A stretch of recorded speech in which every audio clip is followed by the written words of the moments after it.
We can unmute now. Hello, everybody. Welcome back to the Shunting Yard. A little bit janky, but that's how it happens on the Thursday. We don't care. We get on with it. How is everybody doing?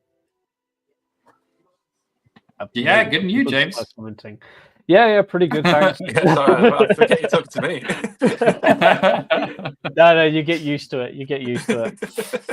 Yeah, no, doing pretty good, thank you. So, elephant in the room, we need to welcome Harry of Yorkshire Railways fame as our guest this week, replacing Rob and Dan. Rob has decided to betray us for the O-Gauge group, for the Telford O-Gauge group this week, and unfortunately, Dan has had some weather issues.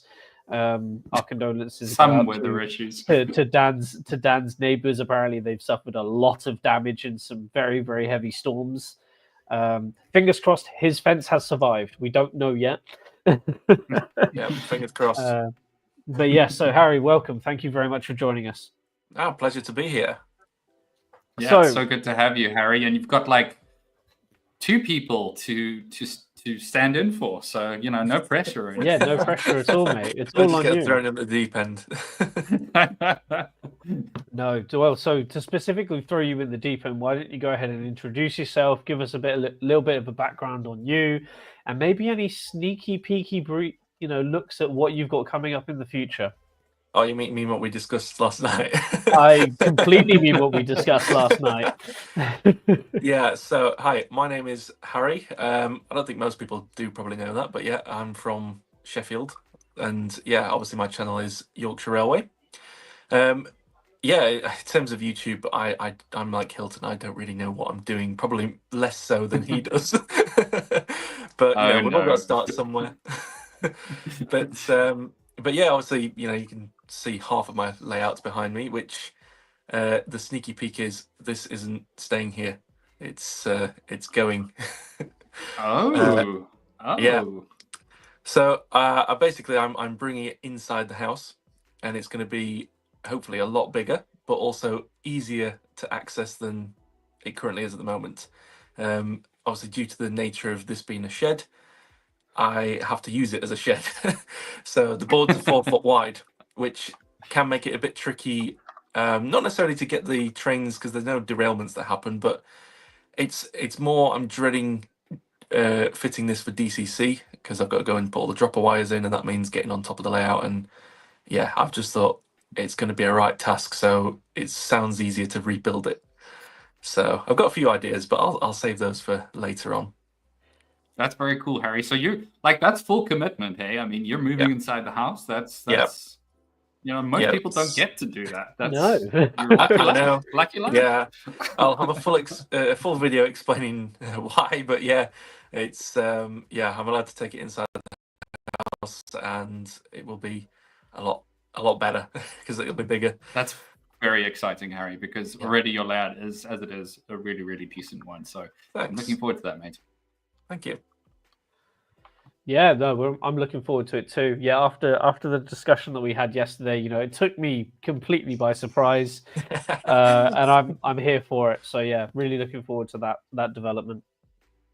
No, I appreciate it. Yes, Aaron, he does mean McLaren as in racing. Oh, I didn't even notice this. Harry's wearing a McLaren. I was going to say, have you just noticed a McLaren hat? Look at the. I've got the hoodie on. Yeah, yeah. Okay, hold on. I'll be right back. You're going to show me up now, boys. Right. While he's going off to go and get his McLaren merch, I do not have any, but I am a McLaren supporter, and I have been for a very, very long time. So far, so good, but we're not here to talk about F1. No, we're not getting that, but we'll jinx it. Yeah, we'll end up jinxing it, which we don't want to do. So, wow, that is, I didn't realize how big that tankard was. My glass, which does look, I will apologize, it does look like it's got something in it that shouldn't be drunk. Oh, well. Thatcher's. Oh, okay. Thatcher's. I did not expect that from a Sheffield lad, not going to lie. Well, I'm going light, and plus it's currently very nice weather at the minute, so it's taking it easy tonight. It'll be a hard stuff later in the week. No, fair enough. We're only on Thursday. finishing my bottle of rum, and I believe Hilton will, of course, have his usual whiskey. Yeah, it's if he's got the barrel this time or just a glass. Right, train. Oh, there you go. Bloody hell, he's bright orange. Yes. All right, let's go racing. Jesus Christ. Okay, now I have to get something. I can't be the odd one out. No, brilliant. Do you Cool, have any right. motorsport gear? No. Oh, It's another hobby. It's another hobby I would just get sucked into. It's more expensive than model railways. I know. If you go to the races, yes, or you're actually part of the team, yes. I mean, I've got two F1 tracks within a 45-minute drive of me, so you know. Oh, jealous. Anyway, jealous. We're not here to talk about racing, we'll have to do another podcast completely just for that. You know? All right, well, this was a waste of time. So, what we are here to talk about is the collector's mindset. Now, we had a brief discussion beforehand that we're going to split this into two different parts.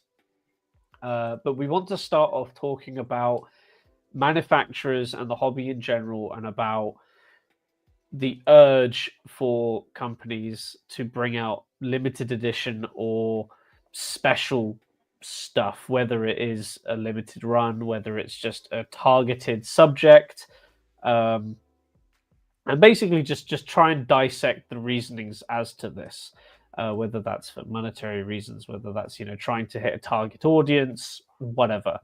So I think we have to start with the biggest lot of them all. We have to start by talking about Hornby. And wait a minute. Did you do the week already? Did you already yes, talk about I've done the week. We've already done this week because nothing happened this week. Oh, okay. I don't know. Well, did something happen this week? I thought we had established that something happened. Well, Revolution announced the 320 in Dapol. I'm pretty excited about that and not buying it. Sorry, I'll carry on.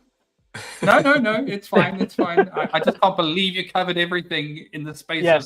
I mean, I didn't take that long to change it. No, we didn't cover anything. I established from beforehand that we weren't really excited about anything that was actually announced or changed in the previous week, so why should we bother covering it?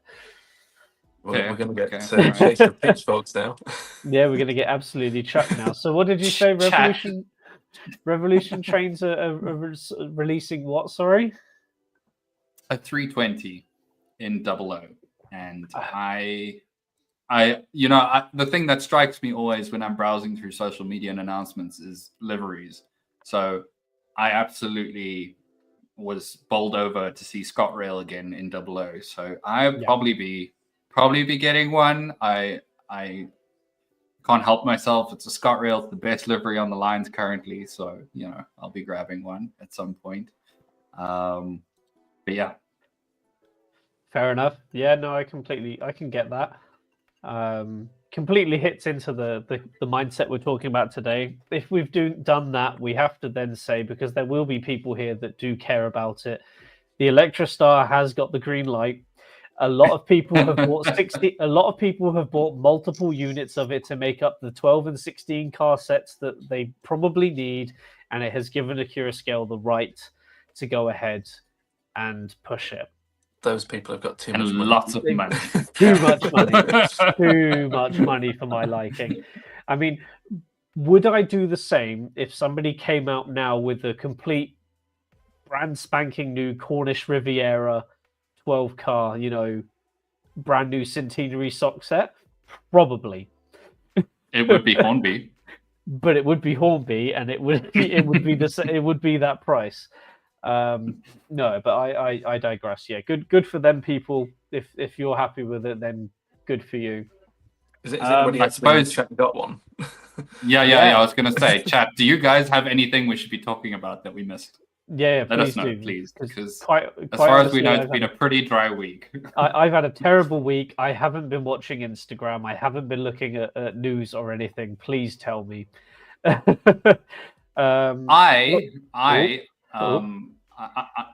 it's not. Well, it's exciting for me, but Rainbow Railways. do you remember that Class 37? Oh yes. That, What, the one you put a picture okay, of? so, I don't know, maybe. No, not that one. Oh, Not that's that another one. discussion point. The Sweetelski 37 that's now on the line. Okay, I'll tackle that first because I actually love that livery. James, have you seen it's it? amazing. No, I haven't. Show me. Oh my god. Okay, let me. Can I share my screen? It's incredible.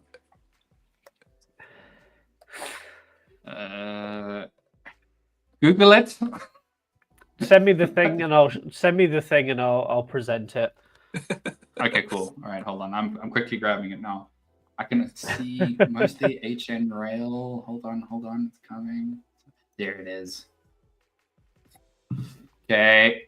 Sorry, guys. I'm working as quickly as I can. I promise. This is I'm what not gonna happens delay on this the any longer. what happens on a stream. We'll get there. I think it might convert James to getting a Class 37. Well, no, don't, because they've already got me. I was looking at, so in between our group chat, we send each other links to Clark's Railworks constantly. Dangerous Oh, damn. website. Yeah. Dangerous website. We're constantly sending each other. Let's have a look at this. Oh, okay. I mean, it's red. It's not red. It's orange, and it's blue, and it's got red, and it's got yellow. It's the nice. McLaren of Class It's- 37s. It's the McLaren of Class 37s. It Right. is- As Harry said, it's- actually, yeah. It's incredible. Chat. What do you guys think of it? What do you rate this out of 10? Go ahead. I think I might just send a picture of it to Richard from New Junction and just say, take this into to work tomorrow. Well, yeah. I wouldn't be surprised if we saw it in the next year, an announcement for another Yeah, run. it'll be limited Something edition like of this, Curious Scale. honestly. Yeah, I So really wouldn't we've be got surprised. Dinmore is giving it a solid 0. No. I know Steve hates it. I know he hates it. Sorry, Steve. I love it. I love it. Phil's giving it an 8. Okay, good. Good score. Good score. Yeah, I'd give it a 6, maybe a 7. If I could see it from the side Damn. if I could see it from a side profile, I might give it higher. But from this angle, I think a 6. Okay, wait. If you see it orange first, hold on. Yeah, orange first does look better. Right, here we go. Coming. We're very organized as streamers. I can assure you. Bear We know in mind, guys, exactly. if we had this discussion about, hey, we're going to talk about a specific livery 37, we would have had this prepared. Yeah. There you go, Bill David an 8. He loves that. Where's the fun in preparing? Okay. Come on. I'll bump that to a 7. I'll bump that to a Literally, 7. if Harry Needle and BR had a baby, Yeah. this would be it. Yeah, I like that. Well, hang on. We have a change from 0 to 9. Oh, what? Maybe See, he meant 90 or 0.9. 0.9. Wow. Okay. Right. We've got. If you like orange, then surely SPT is the best livery. All those orange units. I do. I really There do you like go. them, but they're a little bit out of time, aren't they? Aaron says, looks like 2 different painters started working, met in the middle, and went, oops. I love it. it's It's the a happy best. accident. Yeah. Happy accident. Dave is asking, why? Is it bad that I'm reading this? I'm reading this in his voice. Why is Hilton dressed like a Halloween pumpkin? Dressed like a Halloween pumpkin? Can we get a reference? Can we get a reference to Hilton being a Halloween pumpkin in your next video, please? Just stop oranges, Dave. Just stop oranges, okay? Yeah. I'm one of the sure. oranges. If you watch Dave's channel, you get that joke. It's an in joke thing, you know. We need to name the oranges need to be now known as Hiltons. I think Dave gives me way too much credit on his channel already. He will don't do that, Dave, please. No, I think as before we completely digress off the face of the universe, so I am looking at a 37. Ooh. Mainly because of Clark's Railworks and the fact that they are going so cheap for sound fitted models. Like even the Isn't older it- style Bachmann ones, I saw a few up there for 120 quid sound fitted. Yeah. Like Yeah, if you go back far enough, it's insane. There's an Acura scale, full yellow. Full green ends, the original, for 200, or it's probably a bit more for you, but it's nice. It's really insane. nice. Also, the new Bachmann sound fitted one is, I think, just over 200 pounds on rails right now, new. Yeah, So, so you got options, but yeah, Clark is so good. mark my words, there will be diesel traction on my layout very soon. Excellent. That is exciting times. You can guess which, but I'll leave that to you guys. So, on that note, though, James, I mean, we were talking about it just before we went live. Helgen are selling like everything on rails right now. Like everything is available at a ridiculous price. So, you could get whatever you need there, brother. Well, I was just saying that the class 14 in the quarry sides green looks so good. It really looks so good for a little industrial shunter, and the fact that I have a shunting layout, it is absolutely calling me. James. Alex with the low blows. Damn, Alex, we just started. Okay. James, your rusting counts. Yes, it would if it was working. That's a whole other kettle of fish. Pedantic, I'd recommend the 10-800. I got one, it runs well, but I haven't drop tested it yet. I have, Dan. I've drop tested it. They do look good. I'm not gonna lie, they do look good. But yeah. So if you're into anything Hellion, go and have a look at any of the retailers. I think they've all got Hellion sales on. There's actually quite a few sales on at the moment. I see Bachmann have got one, Hornby have got some bits on as well. Maybe there's something we don't know about, and there's some more announcements coming. I'm not sure. But yeah, if there's anything else highlight wise that we've completely and utterly missed, let us know in the comments, and we'll get back to it later on. But I think we should start pushing into our main topic. What do you boys think? Definitely. Fine. Whatever.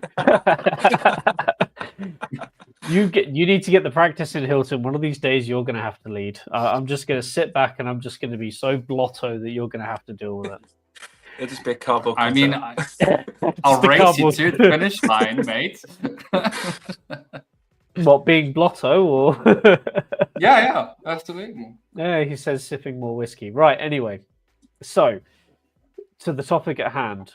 I think we should start with the elephant, or not the elephant in the room, but the largest manufacturer today and their marketing strategy, I think, for the last 10, 15 years, which to me has seemed to revolve around limited runs, poor choices in selection, creation, and just honestly not thinking about fan base and customers. I think, in large respect, I'm not completely disrespecting and saying they're disregarding, but it's been very targeted. And I think the biggest disappointment for me has been the Beatles stuff. It's the biggest load of absolute horseradish. Yeah. I think of. I don't know where they thought of that at all, honestly. Yeah, Like- it's hard, like, because I know there'll be plenty of Hornby bashers out there, but it's hard not to bash about the Beatles because they're just all so terrible and ancient models that have just had no thought really put into it, just a couple of faces slapped on it, and we'll sell it. But yet they sell really well apparently.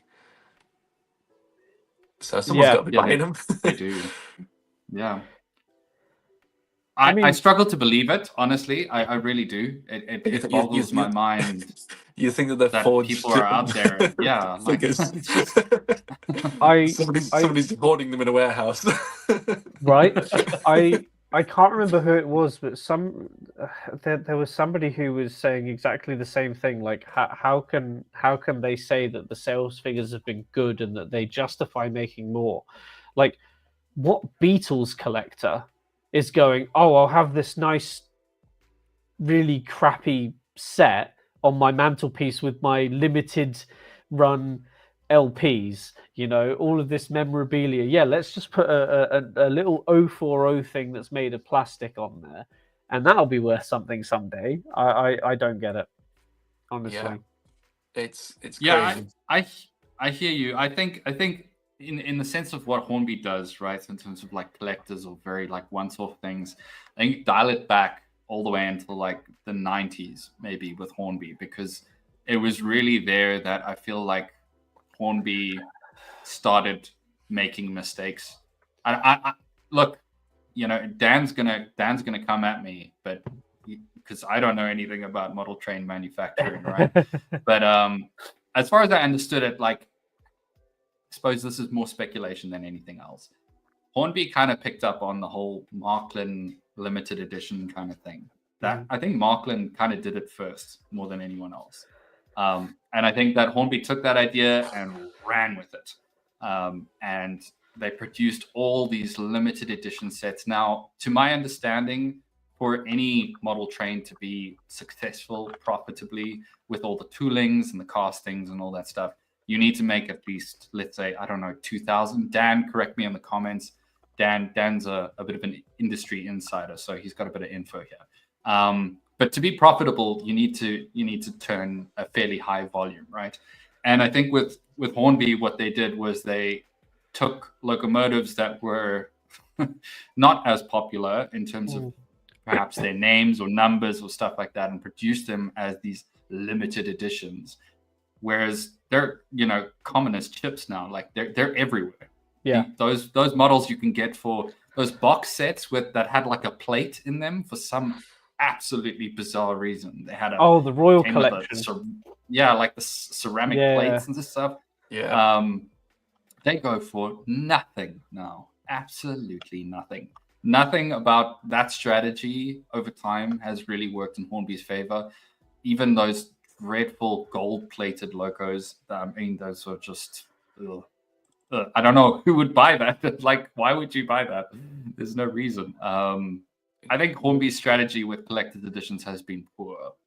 Very poor.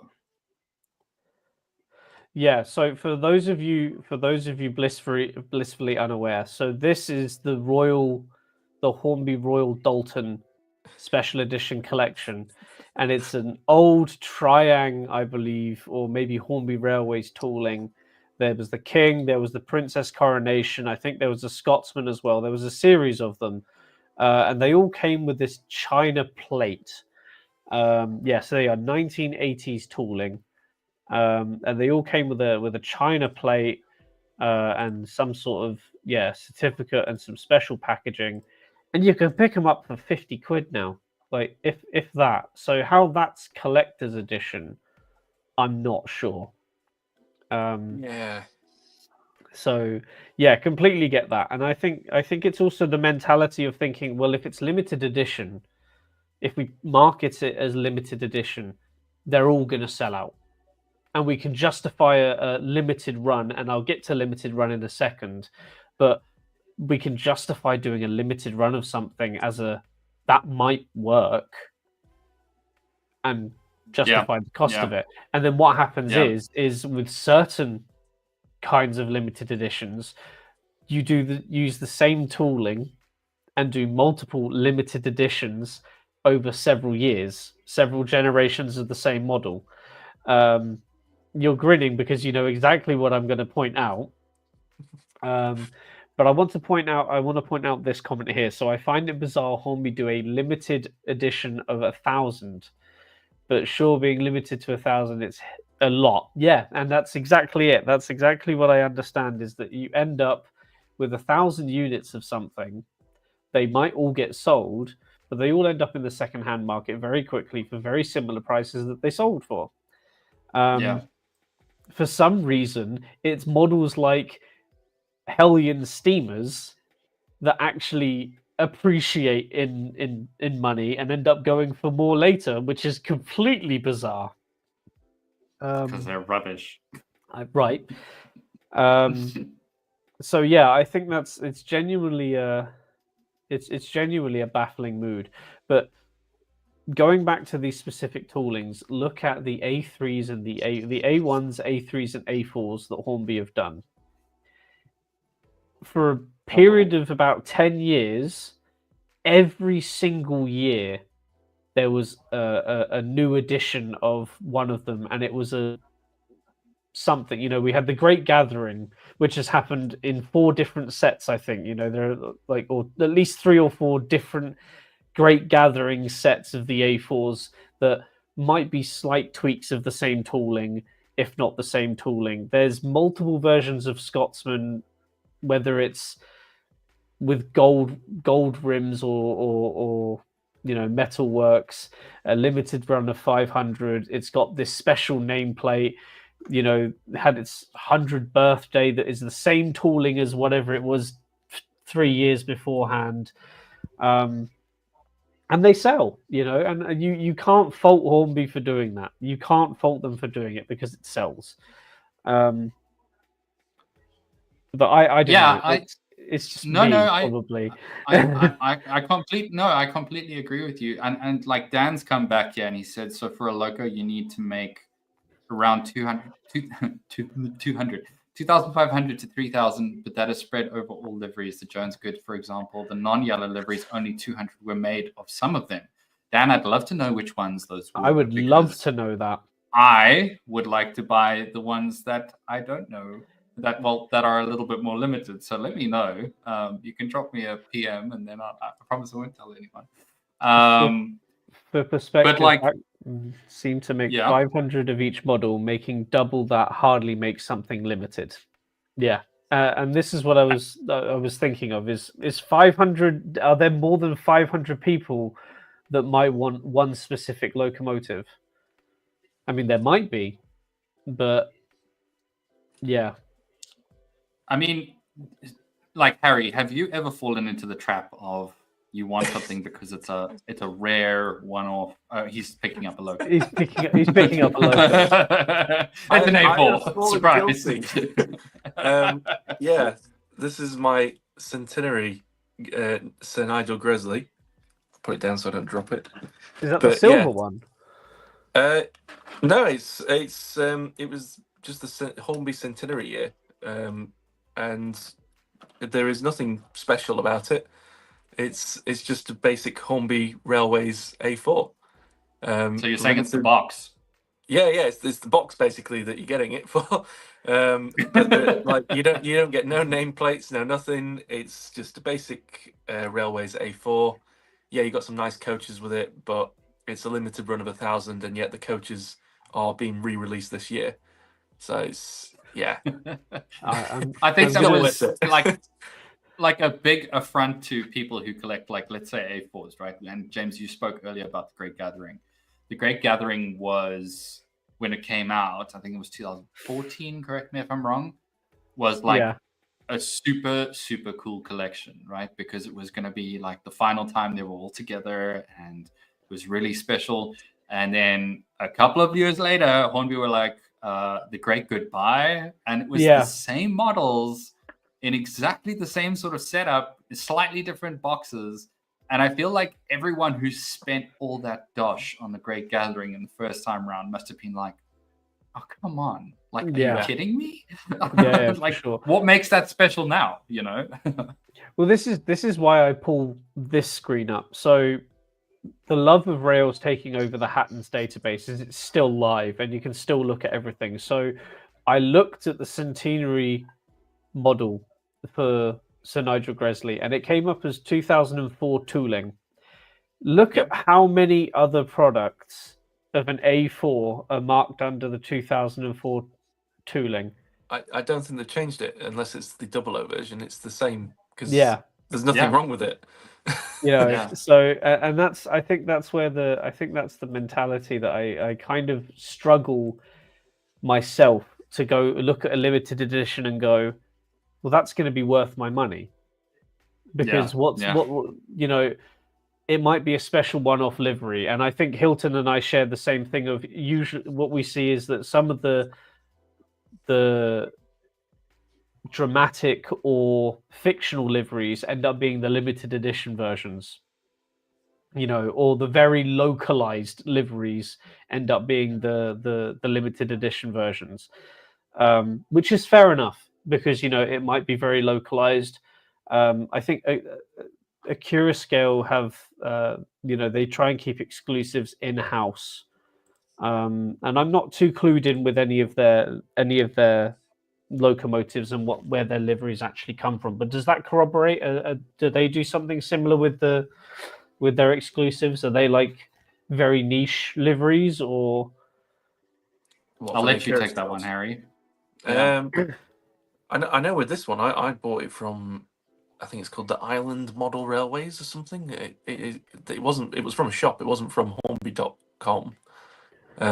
So yeah, in terms of like localized liveries, yeah, I know. Is it Rapido do quite a lot of them, don't they? But even still, I think you can buy them from most model railway shops. So I think Curascale's got a better plan where all their exclusives sort of go from in-house, and then they have a few special ones that they do, like for instance, like rails with the Class 60s. I know that's coming out. They've obviously got their one, which is the one I've conveniently ordered, which is the T-Side Express. I think that's the one I've gone for. Oh, cool, nice. Oh, so that'll look pretty cool when it comes out. But yeah, it's an interesting one. I think Curascale do it the best with the limited editions, personally. You know, obviously you get the nice box, but in terms of limited runs, it's the same tooling as all the others. So I obviously think they go up in value, but it's just, you know, you're getting the collector's box, which I think is quite nice if you like to keep the boxes. I know some people do, some people don't. I mean, who doesn't keep a box? Like whoa! Like if I didn't keep boxes, I'd be like, oh, what am I gonna? Oh no, not for me. I mean, speaking of a Curascale at this very moment, so I'm looking at the class 37 lineup that they have, and their exclusives. Their exclusives, which will probably be their limited runs of only they will have them, are exactly the same price as the other models on their website. There's no additional charge. There's, you know, it doesn't seem to be like that, which I think is the right way to do it. Yeah, and you get a fancy box. You get a fancy box, which probably cost a few quid more to make. Yeah, you know, so there's your limited edition. That's all you need to do. Absolutely. I think innately as people, we love the idea of something that's limited, right? Like everyone does, because it's special then, and it's like you've got the special thing. I think we all fall for that trap, especially in this hobby, because like I look at the latest run of 37s coming from a Curascale, and I'm like, well, I'll have that one. I gotta have four, you know, because like I'll admit, like I'm sitting here a couple months later wishing I got the Harry Needle Railroad Orange, like, and I didn't, and now it's £400 on eBay. So yeah, like if I don't get it now, some of them do appreciate, like you said, James, with like Helgen steamers. For some bizarre reason, they appreciate in value. I don't get it, and it's a gamble, right? Like every time. I would never buy a Hornby loco expecting it to value up unless it was like, I think a few people got really lucky when they bought that really awful purple Jubilee. The Tor Valley. Yeah. I like, was looking at that thing's crazy. That's crazy. That it price. It goes like 500 quid now. Yeah, it's nuts. Ridiculous. But that's my point. That's a limited edition. And that's exactly what you expect it to do. It becomes a collectible.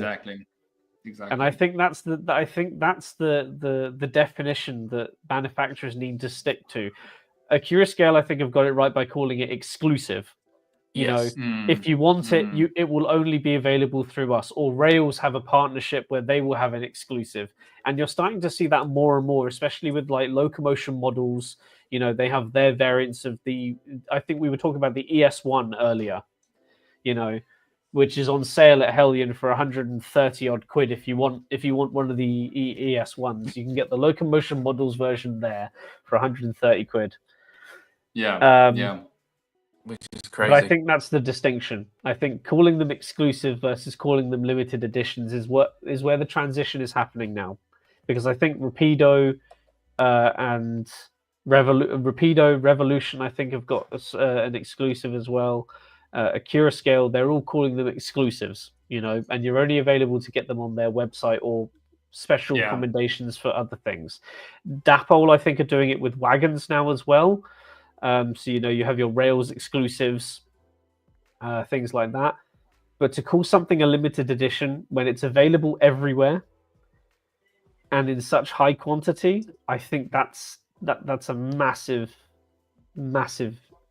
hole, let's say.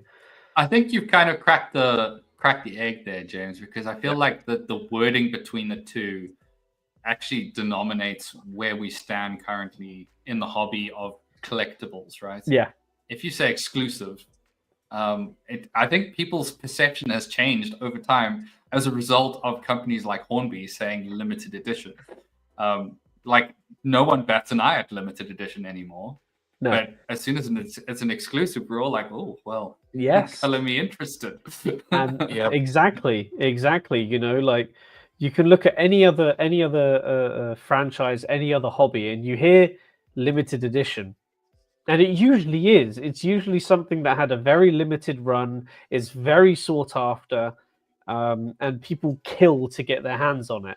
Whereas here, you can go on eBay. In our hobby, you can go on eBay, and you can pick up limited edition train sets for 100 quid with certificate. You know, number 989 of 1,000. You know, and I mean, I know that because I'm looking at, you know, I keep looking at a few, you know, and I think, hang on, this is bollocks. Like, I'm the prime example of why you should never buy a limited edition model. You just get burnt and burnt. I mean, you know, I've just showed you the A4, the Cavalex Class 60 that's burnt me. It's the 60s burnt you. Yeah, did you not? Have I not told you? Oh, of course, I remember. Yes, of course. I told James yesterday. I got it back. It's still broken. And oh my! So it came back with a note on the invoice that was handwritten that literally just said "run slow." I was like, okay, is this telling me you've looked at it and you know what's wrong with it, or are you just saying what I've told you over the emails and videos? So I was like, is it fixed? So I put it on my track and it was like, oh, it's worse. It's noisier and it doesn't even like going around the lap. I have to put it on 80% speed, otherwise it won't move. Kidding me. And I was like, tried saying this to them on the email. I was like, if it's not on 80% speed, it won't move, and if I hook a load up to it, it will not be able to pull it. Wow. And they're just like, that's shocking. Oh, it's really strange because we tried it on our test track that the one of the Great Central Railway says they put it on that, and they were like, it ran fine, and I was like, well, it's not on mine. I don't know what's wrong with it. I've tried it. I even took out my what do you call it, HM7000 DCC decoder, put it in that just to basically see, oh, is it because I'm using the crappy Hornby controller? I was like, I'll stick it on my DC NC power cab, and the same thing happened. It just barely turns its wheels, and I'm like, oh, God's sake. So they've had an email. They're like, oh yeah, we'll get in contact with Cavalex, and I haven't heard anything in 2 weeks. So I'm like, yeah, I'm going to send them an email. Shocking. That's really, really bad to hear. Because Harry, you're not the first person to have issues with the 60. You're really not. No, and the worst thing is like because they're a new company, it's like I don't want to bash them because Absolutely. it's not going to go anywhere, and it's not really. Although it is sort of them at the bottom line, they're still learning, so I can give them a bit of leeway in that sense. But I'm just annoyed. I guess so. I mean, you could say yes, they're learning, but at the same time, if they're going to charge you the amount of money that they do for a model like that, you expect it to bloody work, right? Yeah. Well, I think that's your money that you've spent, and you need a working product. Harry and I think, hit the nail on the head yesterday when it comes to the Class 60. And we're going on a tangent here, but I think we have to address this because it is a widespread issue, and I think a lot of people are having similar issues. Accurascale announced, I believe, if I remember rightly, Accurascale announce first, and then suddenly there was Cavalex first. Cavalex first, then Accurascale, and then Hornby announced the retooling. And I think Harry did a video.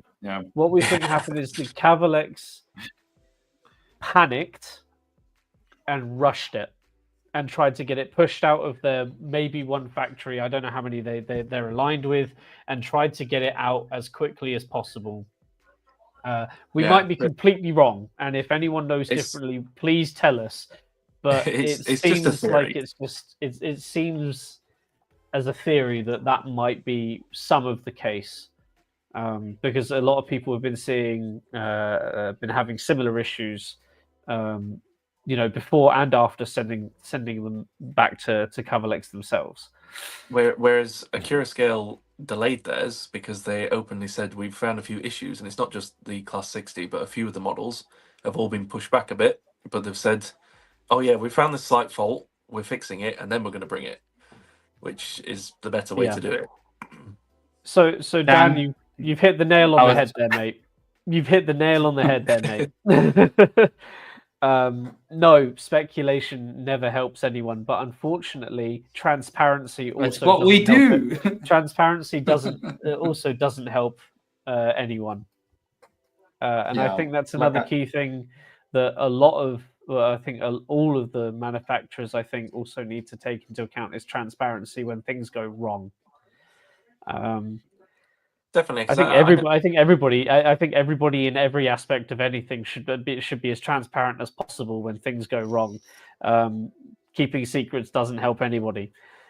Because when Cavalex put out a statement saying about the running slow, they reckon it was down to the gears. So they had all new gears sent out and that replaced. But yeah, in my instance's case, I think it is a motor issue. Because it is very loud and it just doesn't have any torque to it. Whereas I've seen other people's run, and it is fine. Like it runs. Obviously, it's quite slow. It's tooled to be slow running, but there's a difference between slow running and the fact that you've got to turn your controller all the way up to the top to even get it to move. Please take our speculations as our own thoughts and opinions. We're not talking for other manufacturers or anything like that. We're not talking facts. If anything, we're talking out of our ass. Yeah, definitely. Cool. Yeah, so I think definitely the distinction between exclusive and limited edition is probably going to be the next thing that comes up moving forwards. I think manufacturers are starting to learn definitely on that front. The exclusive just means you get something a bit special with it, but it's the same tooling as all the others. Yeah, for sure. Sure. Dan, this is you've come back and said this, and we completely understand your position. I think I messaged you in the Discord, and I think one day we're definitely going to have to sit down and try and hammer out a stream that we can have a discussion with you on certain aspects that you're allowed to talk about, and things that you're not allowed to talk about we can leave out, because I definitely think it'll be an interesting subject for people, for sure. Right, so we've got a few questions. I think we've any final thoughts on the differences between exclusives, limited editions, and so on? Because we've been Hornby bashing a little bit, and I want to stress we like Hornby. We do. We don't Yeah. want to bash Hornby. We owe a lot. Everybody owes a lot to Hornby, so please don't think we don't like them. I think 90% of my collection is Hornby. There you go. That's Yeah. where we all started as well, in Yeah. many regards. Indeed. I think to Dan's point, I hear you saying, speculation doesn't help anything or anyone, Dan. But I kind of want to reiterate James's point that if there's no discernible understanding from a manufacturer as to what a problem is, and that problem seems to be like a bit of an epidemic, how else are we as consumers supposed to figure out what's going on other than speculate, right? I think that it's very fair for people within the hobby to speculate unless they have the transparency from their manufacturers as to what is exactly going on. So yeah, speculation doesn't help anyone, but on the other hand, if we're in the dark, what else do we do? Yeah, no, I completely get that. Cool. So before we rotate to the second half of our discussion on limited edition collector mindset, etc., we've got one or two questions that I think we can go through. So a question for the masses: would models from discontinued brands count as limited or collectible now? Now, I think there's been a very brief discussion on this regarding the likes of Wren.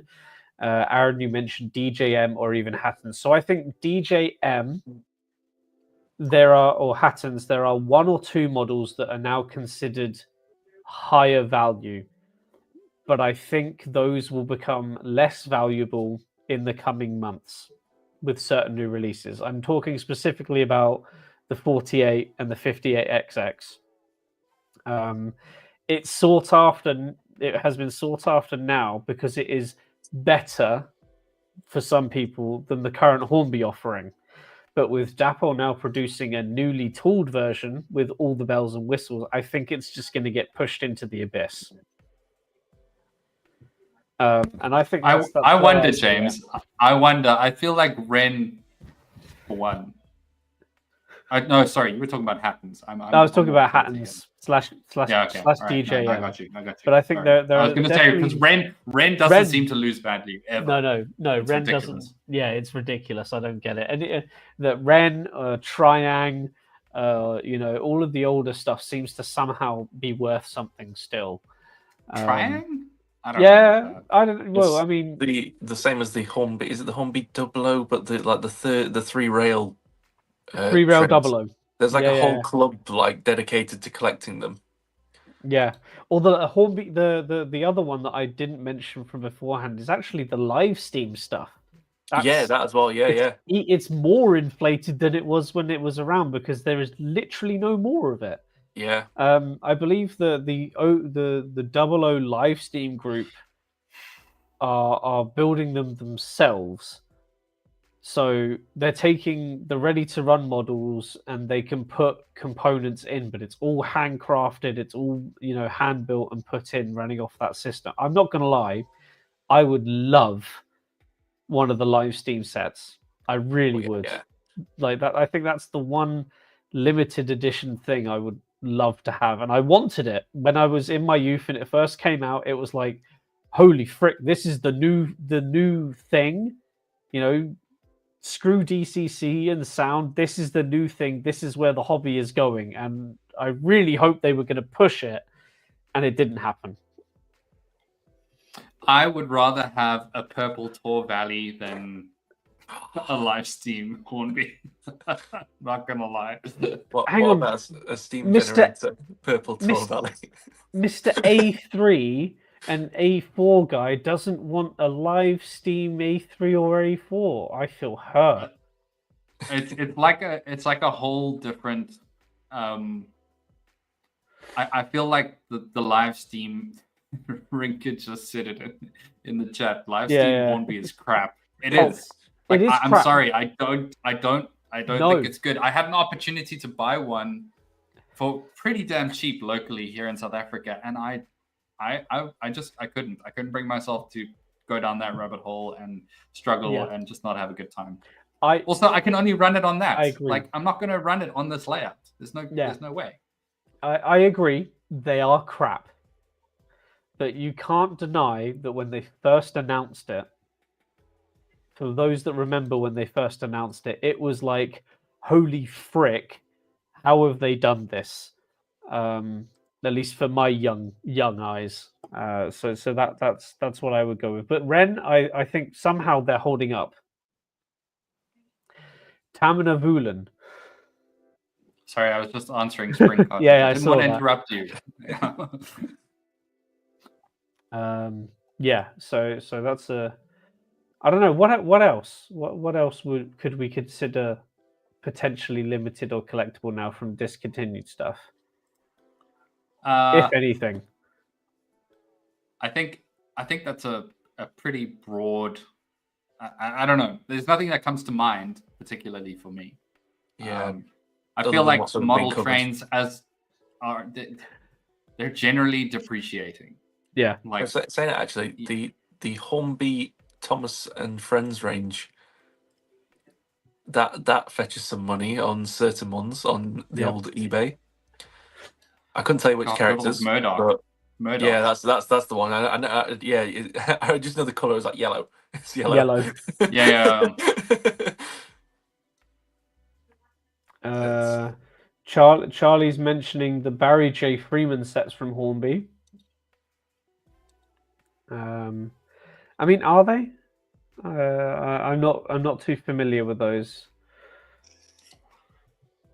Yeah, Phil said that as well. Anyway, yeah. So if you've got more, keep them coming, or jump into the Discord. Let's continue the discussion over there, because I'd be very curious to see what people are paying for these older models, what gems you're finding on eBay.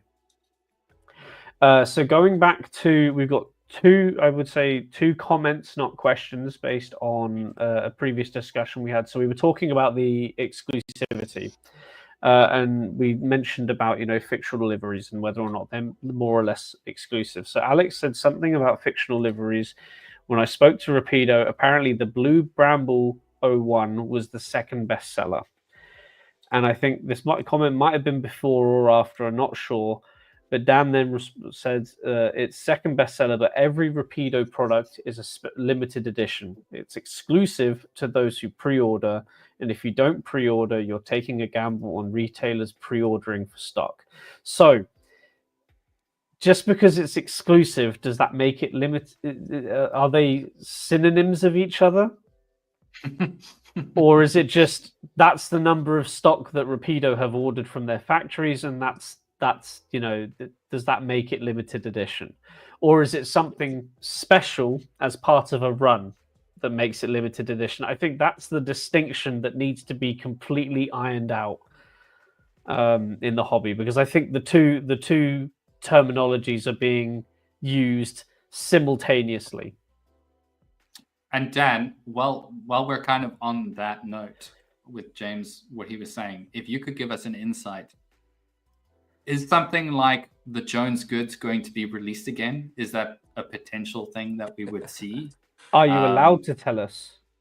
Are you allowed to tell us? That's a very cheeky question, but how exclusive are these once-off models that we have? Like, because, again, jumping back, we'll see a limited edition Flying Scotsman, but we'll see it 5 years later again with a different box and slightly different approach. And that's limited edition, right? So the box becomes limited edition again. So I'm curious. There are no plans to make any second runs of Rapido products. Okay. I'm not going to lie. That's a little hurting to hear. You can still get a Jones goods in LMS Black. I think Rails have, and which actually could be the livery I would actually get myself if I was going to get a Jones goods. So that's not terrible. Okay, and then we've got an actual question. So, are manufacturers offering exclusives through their website morally right when they cut out the retailers? So I think this is it's a very valid question, and I think they have a right to have exclusive stuff on their own website. I don't think it's like it shouldn't be like Hornby, where they have all of their stuff on their website for an exceeding price. retailers, you're going to get a retailer discount, but everything is the same on the retailer's website that you're going to get on Hornby. I don't know how much of their limited run stuff is specific to them, whereas you've got the likes of Accurascale, who have their Accurascale exclusives that are the same price on their website as all of the other runs. So if you want the Accurascale stuff from Accurascale, you can get the normal stuff that you can get at Rails or your local model center for the same price that you would pay for the exclusive. Maybe maybe it's a good thing, maybe it's not. I'm not sure. But I think it's perfectly reasonable. I agree. I completely agree. The only thing I think that's slightly more annoying is the collectors clubs like exclusives, where you have to pay extra money to then get the model at full price. Right. Yeah. That for me is a bit more annoying. I like the way Accurascale do it. It's an exclusive, but you pay no difference. You're just getting it from them directly. Yeah. Whereas, I know, like, obviously got the Hornby and the Bachmann clubs where you have to pay a subscription every year to then potentially buy a locomotive that you then have to pay full price for. Yeah. No, I agree with you on that completely, Harry. I don't mind the website exclusive element. I mean, Rails have been doing that in many regards. Like, they get a certain tooling or a livery made and put it on their website, and it's not available. Kerno do it. They do it through retailers. You know what I'm saying? Yeah. It's not like it's not exclusively, only available through. But if we are talking about exclusively through a manufacturer, the only thing I would say that upsets me is if I, especially as an international client or client. Cool. As an international customer, cannot get my hands on that without bending over backwards to making a plan to get it. That frustrates me. Like, because then I feel locked out of an opportunity if I wanted a specific loco. But I have no other issue with that. So here's a bit of an addition. God, I'm not feeling great today. An addition to your question on second run. So the Sterling single only had a second run because Locomotion asked for it, and they had the opportunity to do other tenders and do some upgrades, which is a valid point. Completely valid reason to do a second run, and I'm here for it because the Sterling is a glorious model. I don't know. I think having website only manufacturer based exclusives is a necessity. It's going to happen.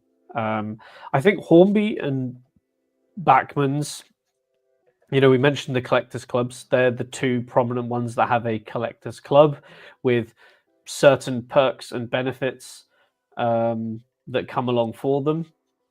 Whether or not they're worth it or not, you guys will have to say something to it, because I don't subscribe to any of them. But I think having to pay a yearly subscription to have access to maybe one model that year that you might even want to, you're sort of being forced to pay that 20 quid extra to then pay an additional extra charge for a model that's slightly different to something else they might already have. And you don't get a choice year to year. At least I don't know if you get a choice year to year on what model is going to be next year's Collectors Club model. Sure. Yeah, because if you could vote for it.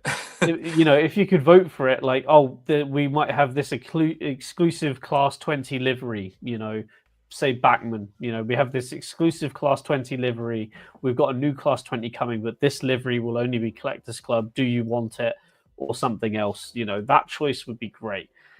Don't tell me if they're, I don't know if they're doing it or not. Yeah, right. So let's get one or two things out here. So give Hereford Model Railway Model Centre a shout. The website isn't the best, but they have quite a few things that online retailers do not have sold out. Go and give Hereford Model Centre a shout. Support your local model shops if you can. Unfortunately, the local model shops for myself and Hilton are the big retailers because they're the ones that can ship to us. but I do try and support Hampshire models when I'm at home. I do have one or two things that I've purchased from them recently that I am waiting for, and I will be receiving in the coming weeks. So, yeah, my local retailer is one of the big ones, but we've got quite a few in Sheffield. I know there's Olivia's Trains, but I have never actually been in there. And then there's Markway in Atcliffe. oh, okay, good. Not good. familiar, but you're cool. Good. They do a lot of secondhand stuff. So that's actually like the first shop I ever went to when I first started my layout at my grandparents. That's brilliant. I think we all get started with a couple oddities, right? Yeah. In the beginning. Yeah, for sure. A bit of an insight into the N-gauge world here. So, Morwood is saying the number of times I've pre-ordered stuff from the big manufacturers, as I've been advised stocks will fly, but it's still on the shelves 2 years later. It's abysmal. Well, there's the kicker. When somebody tells you that stock will fly, will it? It's probably Helton. It's Yeah. Will it? Yeah, I can imagine that's sorry, annoying. Yeah, and then it's you realise it's 50% off in 6 months' time, and you could have just saved your money. Yeah, absolutely. Yeah, the fear of missing out, right, is something that we I think all fall for a lot of the time, and in some cases it is genuinely like we do miss out because we're like, it'll be around, it'll be on sale, and then it's suddenly gone, and you're like, wait, what? So I had that with the Sterling single. I was like, I'm going to get a Sterling single, but I'll get it later because I know they're doing, it's the second run. It's probably not going to be as in demand. Now it's gone. Yeah. So, it is what it is. So if anyone has a Sterling single, Hilton would like to purchase it for a very inflated price. To be fair, Dan actually did reach out to me and he was like, I've got a guy for you. But now I've just bought another 37. So, of course you have. Right. I think you need to do a video on your 37 collection at the end of the year when you've got them all. Well, he's only got. He told me yesterday he's only got 2 left, and those are 2 that are not available and ready to run. So wow, yeah, wow. Well, no, that's just the lock thing. Yes, that's the lock thing. But that's all you care about. No, it's not. I mean, I still need Mary Queen of Scots. I need. I'm not going to get into it now. That's a video for another. It's a whole video, and that's a whole stream on its own. Yeah, so It'll take 2 hours to get through. 2 hour stream. Perfect. I think then that is a perfect time for us to roll on to the second half of our discussion. So Hilton, this was your suggestion. Do you remember what it was? Can you lead us into it? Okay, so I suppose the second half of the collector's mindset, which is a lovely broad topic and why we chose it, is the reality of being a collector, and specifically for somebody like me who's, relatively new to the hobby and coming back in and just seeing this huge wealth of models that are available and just looking at stuff and going, I like that, I like that, I like that, I like that, I'll take that, I'll take that. I mean, money is not endless, but like I've built up a fairly substantial collection in the past 2 years, and now I'm looking at it as I hone in on like a very Scottish setting and thinking, I don't need that. I don't need that. I don't need that. I don't need that. So I suppose the discussion here is like, do you collect trains for the sake of collecting anything you like, which is a nice thing to do, right? But it can be a very, very fast way to basically lose all your money. Or do you, as a collector, are you very, very specific about what you're getting? And where do we draw that line? Do we make exceptions? Because some of us like to. I certainly do. If there's a weird one-off prototype that comes along, I'm a sucker for those. Like I absolutely love things that were made in batches of less than 10 in their real prototype form. The scarcer they were, the rarer they are. I'm all for that. Except the leader. I'm not going to buy the leader. Oh. I refuse. Just spend my money on that locomotive. But Harry, I'd like to know, because you've also got a very broad, selection of stuff. I know you've got HSTs, you've got LMS, you've got LNER. I know you're mostly East Coast, but where do you, when you started this journey again, what was your sort of thinking around that? And also just, we'll put it to chat now as well. Where do you guys sort of stand on that? And then we'll come back to your questions after James. So Harry. yeah, I mean, like my journey began long ago when I was like a kid, and I just had like Thomas the Tank Engine, and then that turned into a full-on sort of, I don't think you say train set, but like it was a layout, and it sort of used to be, you could get one train for your birthday, and that was it. So we used to go down to the model shop, and I'd pick a train, and that was the case. It was just I'd go and find something I like and be like, I want that. And then when I got back into the hobby, when was it? It was during like COVID lockdown. So I was just basically trying to stay off my PlayStation as much as possible. I was like, I'm gonna get back into it. Who cares? Because I think, it's another topic for why I sort of stopped with it. Is you sort of get sort of a bit self-conscious and think, is model trains cool? And did my friends like, are they going to like be accepting of it? Yeah. So I was like, no, I'll just stop doing that for a little bit. But it comes back to now. Like my friends absolutely love coming in here and think like, oh yeah, it's great. So yeah, but like none of them collect trains or anything. It's just me.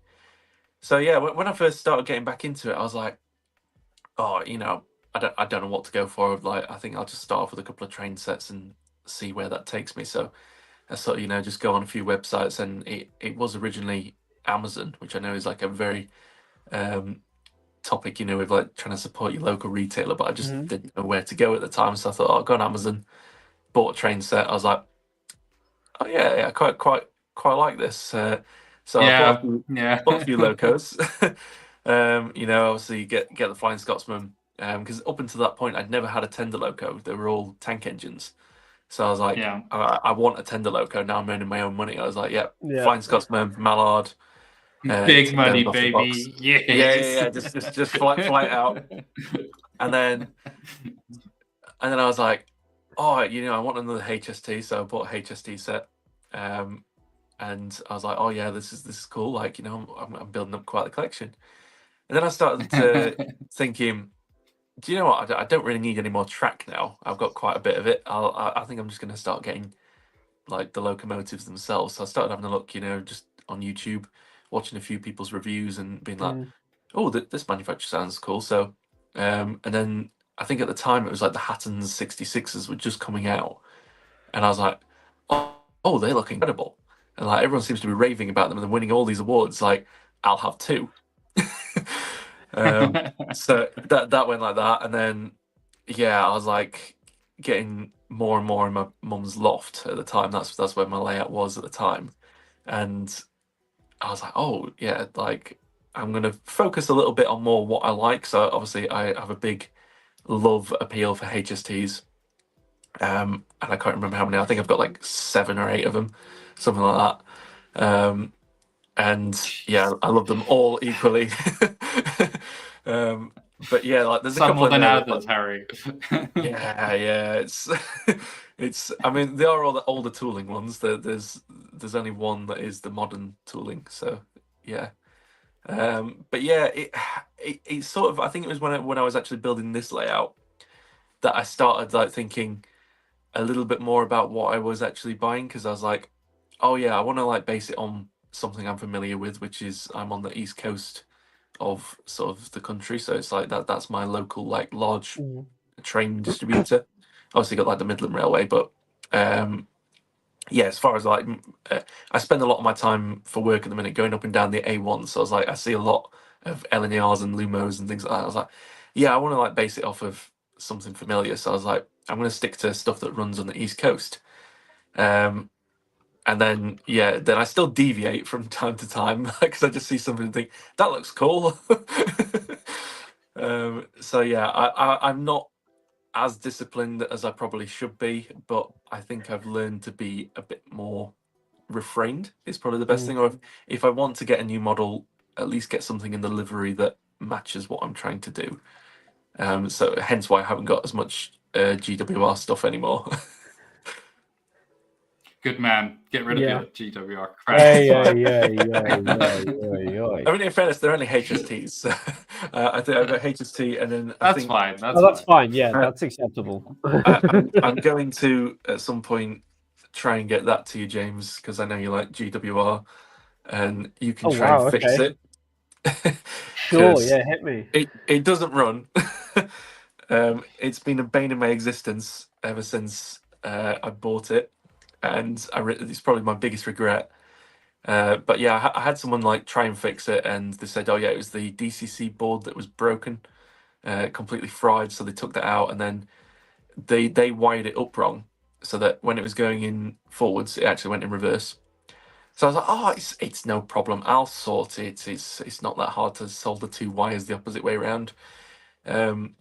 Yeah, I wish I'd never touched it because the wires were so fine and nimble that I actually snapped one of them trying to move it, and I was like, "Oh God!" Like, I eventually got it back together, but it ran when the body was off, but then when the body's on, it just doesn't run.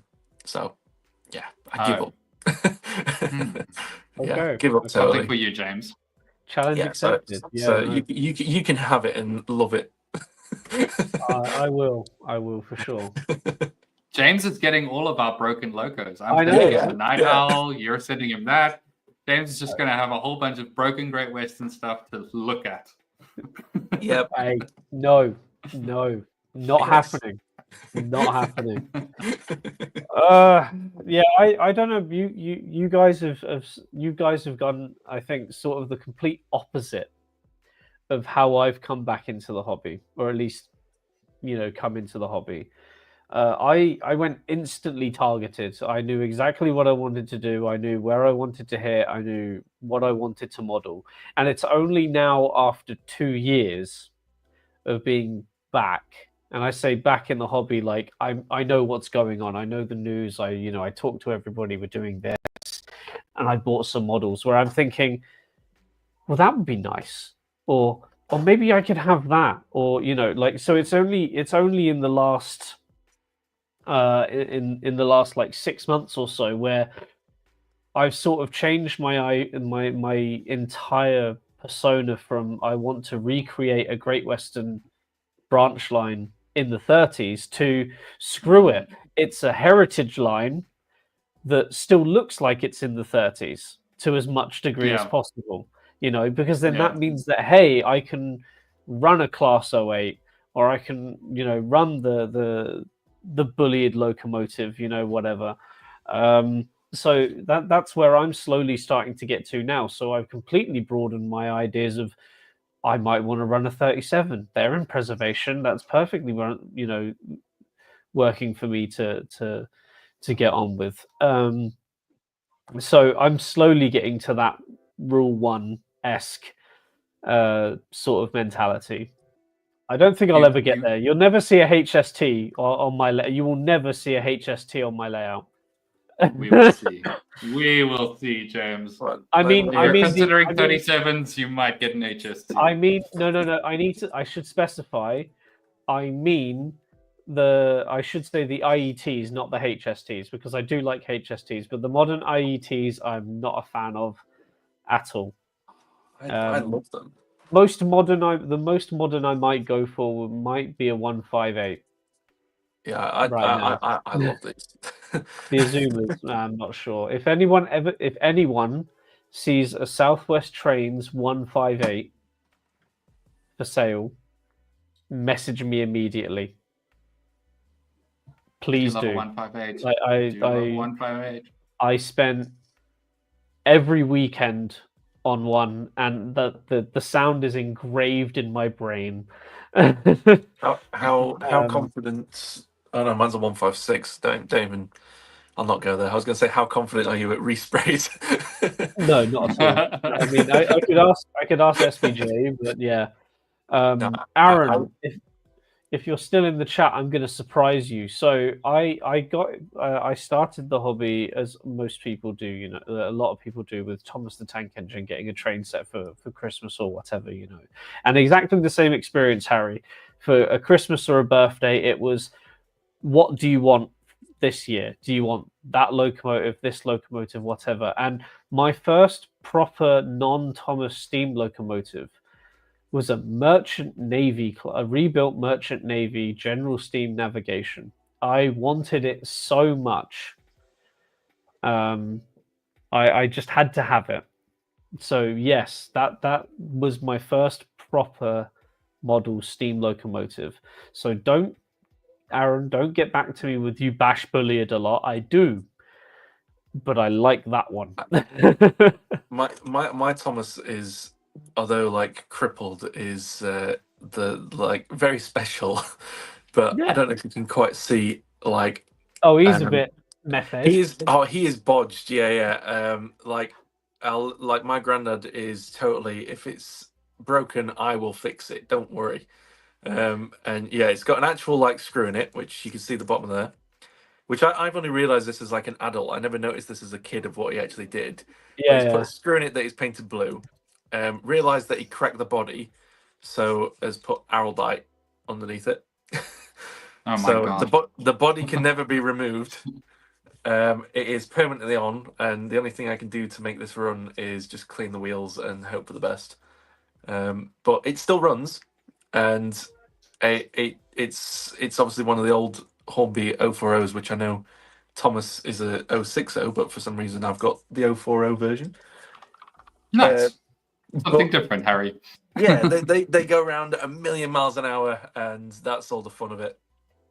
I got rid of. I think I gave all of my old model railway stuff to a neighbor when I hit like 15 or something. You know, I was off to college. Yeah. You know, of course, nobody at college, you know, everybody's drinking or doing other things. You know, they're not Yep. playing with model trains. And I sort of fell off the bandwagon for a few years. And I did the same thing with, you know, everything that was cool when you were a kid, Pokemon cards, Yu-Gi-Oh cards, you know, all of that stuff, Warhammer, all of that. I just got rid of it and bought a bike. I bought, you know, nice backpack, nice shoes, you know, things like that.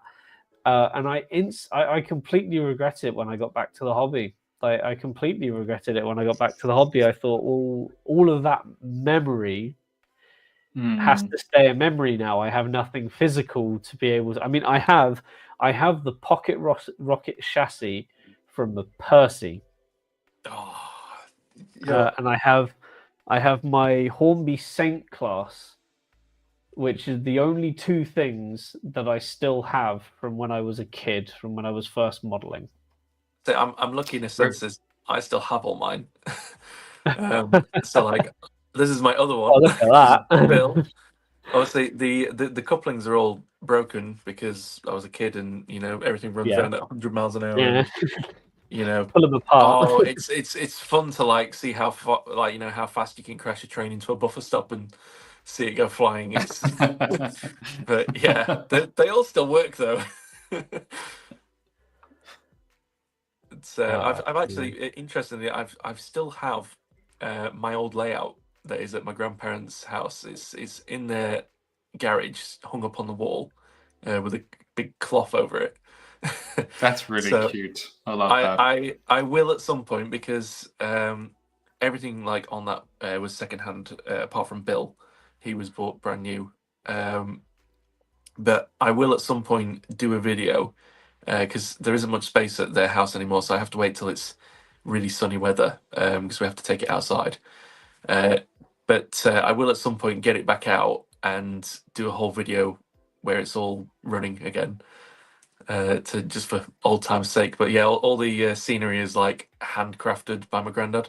Oh wow, which is really cool. Oh, that's awesome. Yeah, I remember you talking about this, Harry. Actually, yeah, very cool. He's like he's so amazing. Like, don't get me wrong, they're not to scale or anything like that, but like it literally, he had this old catalog that was his dad's, and I was there reading it one night and was like, oh, I really wish like there could be a petrol station like that. Like, I really want one of those. And then like. Because they used to take me to and from school because my mum was working quite long hours. So I go to their house like in an evening, say that, and then come the next morning, and he'd stayed up like half the night building it and painting it, and then it was like, "Oh, go and look." It's like, yeah, Oh, it's incredible. amazing. Insane. Proper Amazing. incredible. Honestly, that is love. That is Yeah, such proper love. love. Wow. Yeah. Jeepers. But yeah, I will do a Love that. video once the weather's a bit nicer here and I can get it out. I will do a proper updated video. Brilliant. Oh, that'd be Brilliant. I look amazing. forward to that. Yeah. Harry, I wanted to ask you though, and like I know we're all going slightly off topic here, but like your next layout that's going inside, what is the Yes. kind of idea setting? I know it's East Coast, but what is your are you telling us too much if I ask you like what will the setting No, be? no, I can say what it is. It's fine. I'm going to do like a whole video explaining like the whole story behind it. But I can tell you the plan. Absolutely. I mean, I've got to move stuff out of that room before I can like so well, I need to paint the walls, which I think I'm going to go for white, just to make it bright and airy in there. Nice, yeah, good color. But yeah, I mean, well, half of the story is it's more down for the space in here is just not good enough for what I want to do. It's similar to your sort of first layout, is that as a YouTube layout, it's not that good for filming. Although it's like Sure. it's good as a train set, but like it's not very good at filming. I either have to sort of like handheld it because I can't turn the tripod quick enough without it going really jerky, so I just have to hold everything on the hand. And yeah, I know the feeling. it was more planned to be DC to start with, and then I really wanted to go DCC sound because I just think it's better. And yeah, then I was like, yeah, I don't want to put the dropper wires in because not because I'm like lazy. I just think the task is so daunting that I'm putting it off as long as possible, and then I just thought, you know what, I think it's just easier to rebuild. Which in some sense gives me a little bit, because this is going to be staying here until the layout is operational, which is a bonus, so I can still use That the is trains. cool. Yeah.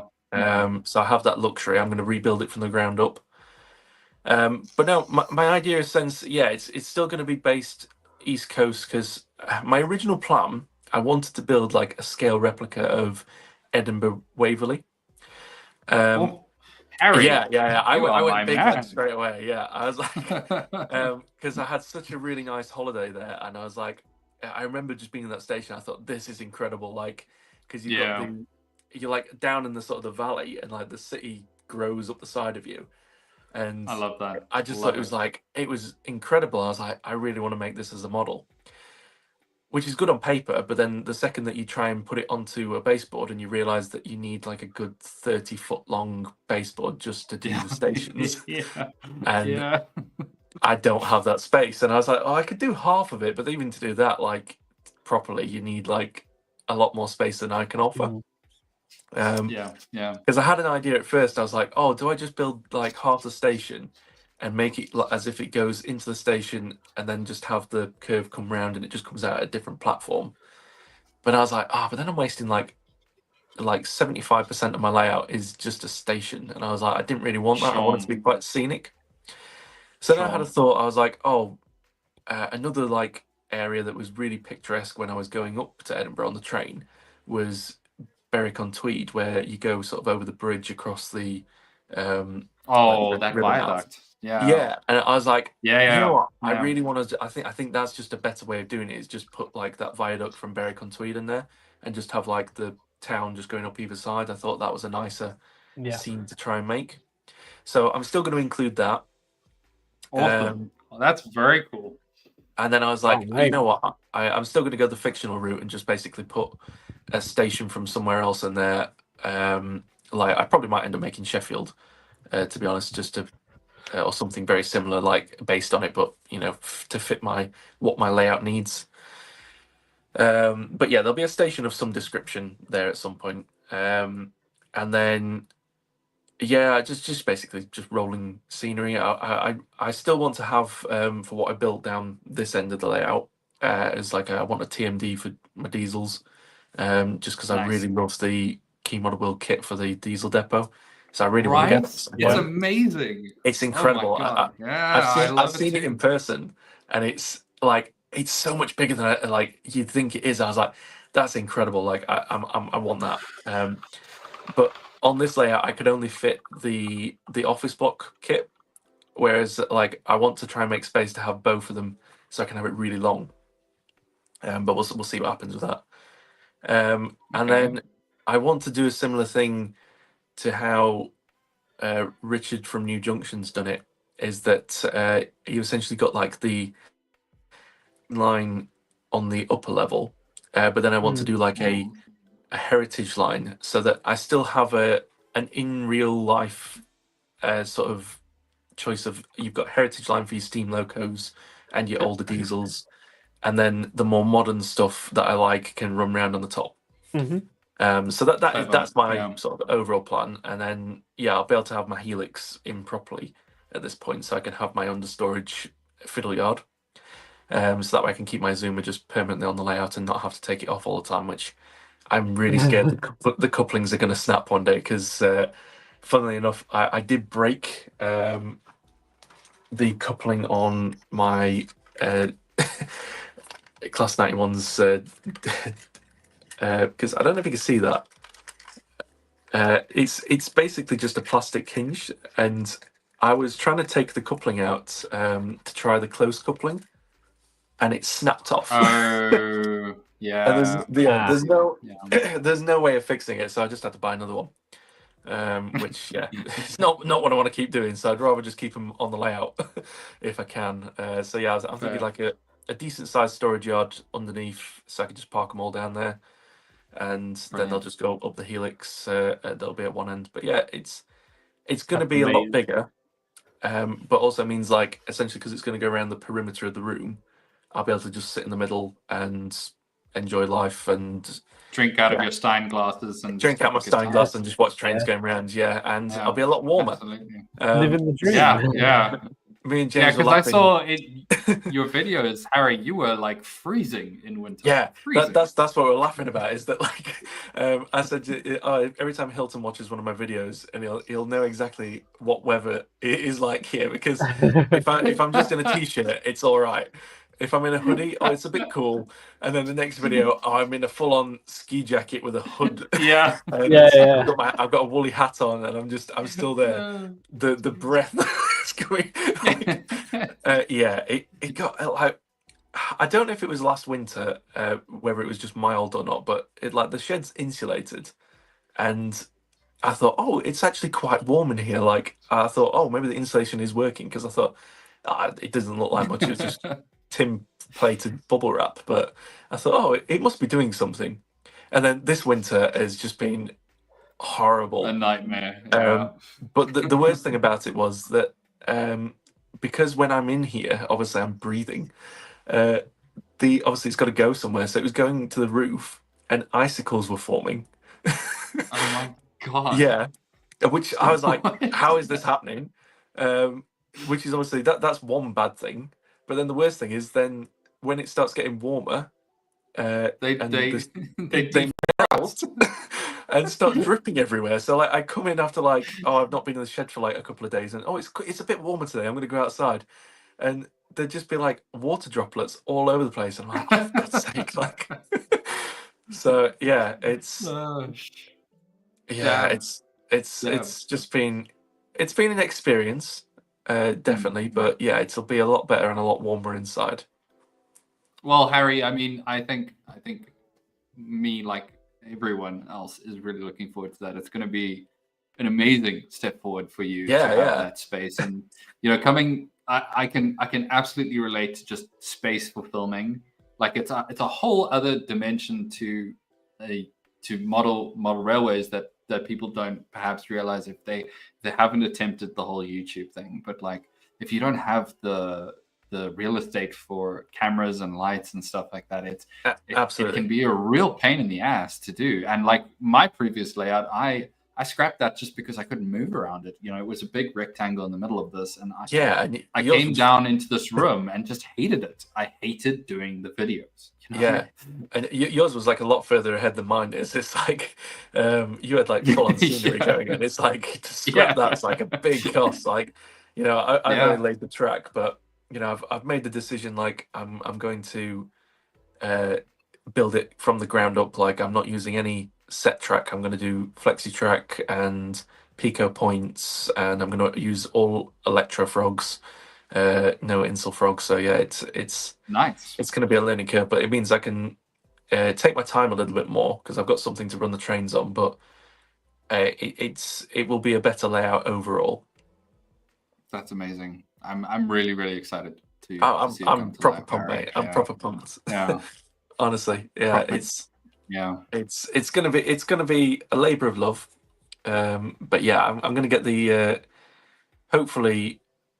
I've got a summer holiday coming up, so it'll probably be after then that I start it. Cool. Yeah, as we go into autumn sort of time, that's Yeah, perfect, absolutely. I guess. It's there's a few things going on at the minute, but I'll probably do a video before then. But it's the reason why like my layout series has suddenly just like grinded to a halt, which I think like it was like end of September, October, mid October I think it was that like my last update was, and then I got to like January and I was just like, oh, like do I just continue now? Because I got a DCC controller for Christmas. That was like my main gift, to which I like contributed some money towards as well because it was quite pricey. And yeah, I was like, oh, that's when I came back in January and I was like, how am I going to put dropper wires in? Like, I was going to climb on top of it. And yeah, it's just like, yeah, before I start chopping sections out and things like this to put my bridges and things in, I was like, let's just rebuild. That's the best way. Fair. It's a solid choice. Brilliant. Yeah. Solid choice. Yeah, no, I completely understand that. Well, good luck. Honestly, good luck. I appreciate it from the both of you. You know, we please refer to an earlier live stream for any questions on DCC. Yes, definitely. It's one of those. I know very little about it, but learning on the way, which is all part of the fun. Like I used to do a lot of soldering at school, and like, I'm not necessarily bad at it. It's just obviously wearing those cogs back into your brain. It's like I know how to do this. it's two wires. Yeah. It's just two wires, you know. There's I'm complete rubbish at it, Harry. So you're already ahead of me there, mate. I'm absolutely terrible. Oh, I used to have my electronics lessons used to be on a Monday morning at like 9 o'clock, and they'd be asking you to like solder circuit boards and things like this, and I'm just like, yeah, I'll do this. And it's nothing like waking you up when you touch your finger with a soldering. Yeah. That'll be my morning tomorrow. Yeah, it's all part of the fun, but oh, fantastic! Yeah, no, we're really looking forward to seeing your new layout, new progress. So we'll look forward to those new updates that we get from you. Ah, definitely, mate. Cool. Right, let's jump into some of the comments that we've been getting back on topic. So Dan, collectors or hoarders, as they are also known, are the best. Their insatiable appetite allows freedom to make interesting models. My personal passion project, Met One, as an example. Yeah, and I think that's this sort of something that I completely glossed over, and I remembered just after we discussed moving to a different topic, is niche locomotives or niche products is becoming a massive thing at the moment, where I think it's a bit over the top. It's just, to me, it feels too much like a money grab to be doing these niche locomotives. Maybe because no, I'm very biased at this because they're niche locomotives that I have zero interest in. I know. I was gonna say. I think that's the other element of it, right? Is that like you? Electrostar. Yeah, you know, or Met One, or yeah. You know, I think that's a very biased opinion. James. Yes, it is. I love it for one. I think that the approach to making the lesser known and more localized and specialized locomotives is a great thing, because I think we've run the mill on most stuff. I'm not going to say everything, of course. But to give people who model very specific things what they want, that's great. I don't think it's greedy to do that. You know, they're only going to sell so many, right? And they're going to account for that if they go ahead with the tooling. Like no manufacturer is going to make something that they're not sure is going to sell. But I don't know. I politely disagree with you on that. No, and I completely accept your disagreement. As Dan has just said, money grab. I guess you won't order a Great Bear or the Glen compound when I get my manager to approve them then. No, my completely biased opinion will change very, very quickly. It genuinely will. No, it's I don't know.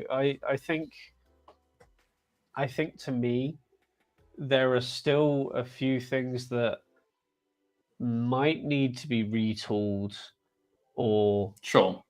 things that are that could be as good as, if not better, to bring to the market, and have the right people bring it to market. And I think that's also the key, is having the right company and the right minds behind it bringing it to market. But yeah, my biased opinion aside. Yeah, so quick one from 3B. So S&J models, good for tracking down older items that are out of stock elsewhere. So go and check them out. Go and check them out if you're looking for something that's rather niche, let's say. Norwood, for myself, I collect non-specific liveries and eras, but sound fitting provision is a big consideration. That's just me, though. I think it's becoming a lot of people are getting very big into sound. I know there is a lot of there's still a large number of people that don't care whether or not something is sound capable, sound fitted, or even DCC. There are still a large population of folks that don't care if anything is DCC. They just want their regular DC model. But I mean, for me, sound is a consideration now. I can't. I think yeah, I think that applies to most modelers coming up from our generation here. I think the more of us that get involved with something like this, we like the toy element of it. Not toy, but like the playability of sound. I think that, like, I'd be surprised to find out if, you know, most people our age modeling are just on DC. You know, within, you know, what is affordable, I completely understand that. But, you know, if you're going all in, you probably want to go sound, right? If you're within our age bracket. I would agree. It's speaking from someone who's literally just made the jump. The sound is incredible. It's honestly it's a game changer. That hush hush with the steam generator, honestly. Dude. I remember filming the review for it, and I was just there a solid 10 minutes, I think, of playing, and I wasn't speaking, and then I realized, I was like, oh, I'm supposed to be doing a review, because I was just speechless, and like, I was just there like, oh my god, this is amazing. Like, I'm just pressing whistles and absolutely. Yeah, it is. I've had the same problem. Yeah, it's a game changer. And I think in today's day and age, like with Hornby coming in with the HM7000 as well, which is a really affordable decoder, it's, you know, it's got its niggles, don't get me wrong. Like, I didn't find it the easiest to use, but it's cheap. And there's a good sort of, you know, if you just wanted to dabble in it to see if you like it, it's a good way to go for it. Yeah, it doesn't have like the fidelity and perhaps nuances that an ESU or a Zemo does, but it really does a damn good job for what you're paying for. Like, absolutely. I've got 3 of them in some of my 37s, and honestly, it's very hard to tell the difference, especially with diesels. Like on a diesel loco, the HM7000 is magnificent. It really is. And the more sort of refined sound profiles on like the steam generators, like, you know, I had the same as you, Harry. Like when I first ran my steam generator Scotsman, I stood there and I was just giddy for like 10 minutes as well. Yeah. Just like a huge smile on my face. Like this is incredible. I love this. I love this so much. Yeah. I honestly took me back to being like a 6-year-old, and I was just like, oh absolutely. my god, this is so incredible that like it was so good. I remember as soon as I finished doing that review, I went straight round to my nan and granddad's and was just like, I got it out and put it on the table. I was like, you need to look at this. And like my granddad was like, what how is it doing that? Like what witchcraft is this? I love that. Yeah. It's like incredible. You know, I'm so much looking forward to like because I remember like I think I put in the Discord, I was like, oh yeah, I'm going off the rails today to go and spend all my money. I ended up buying that and one of the Akira Scale Class 89s that's still yet to be released, but like I went for the full sound bells and whistles version of that, so I'm really looking forward to that. I really do too. Yeah, absolutely. What livery did you get, by the way? I went for the present day one. And it was a hard one to go for because I like them all. Sure. And I was like, oh, do I go? It was a toss up at first. I was like, oh, do I go the original or the present day? And then I was like, oh, do I go GNR white livery or do I go gold livery? And I was like, the gold. Yeah, and I was like, and the reason I stuck with the swallow livery is purely on the basis of I don't have anything in that livery in my collection at the moment. And then I thought as well it is going back more to the sort of the collector versus you buy what you need. Is I thought, no, if I'm going on what my layout needs, we're going for present day East Coast. I was like, if we go with the present day one, it's doing rail tours up and down eventually. So that is what I'm going to go with, and that's what I've gone for. Nice. Good thinking. Yeah, I like that. Sound. Nice. Cool. Right. So moving swiftly on, we have a demo with Akira Scale Class 50s. I'm never missing one of those. I have one on order. There you go. Yeah, so do I. There you go. Your target audience is here.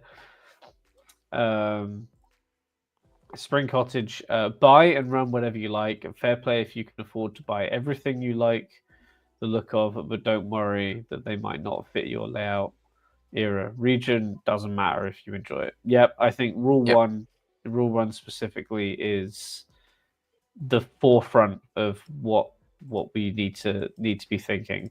Alex is saying something the same. Probably the most rule one modeler possible. I basically run out of stuff to buy in 00 only to majorly fall in love with 009 and start the problem all over again. This is a rabbit hole I am trying to avoid, my friend. Yeah. We were having this conversation last night that we both want to go 009, but that means starting out a whole new demographic of scale and buying new stuff. And we're trying desperately not to do it, but we want to. Careful, boys. Careful. I'm being very, very. I have a hard start. Aaron will be able to tell people what my hard start for 009 will be, and at that point, anything else I have on the go will just be completely sidelined. I'll be screwed. Speaking of Aaron, I firstly collected models I liked, then went for surviving locos, and then classes that did not survive. Now I'm fixed on sodding narrow gauge, and I'm all over the show. Yes, you are, my friend. Every single day you're talking about something LNER or something Southern or back to 009, or you've just got this kit in. I don't know whether you're coming or going, mate. Honestly.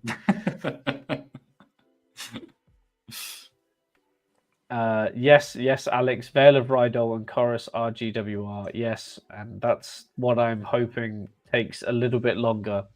Is the Veil of Rydell tanks, because I will be sold on them. That's it. I'm done.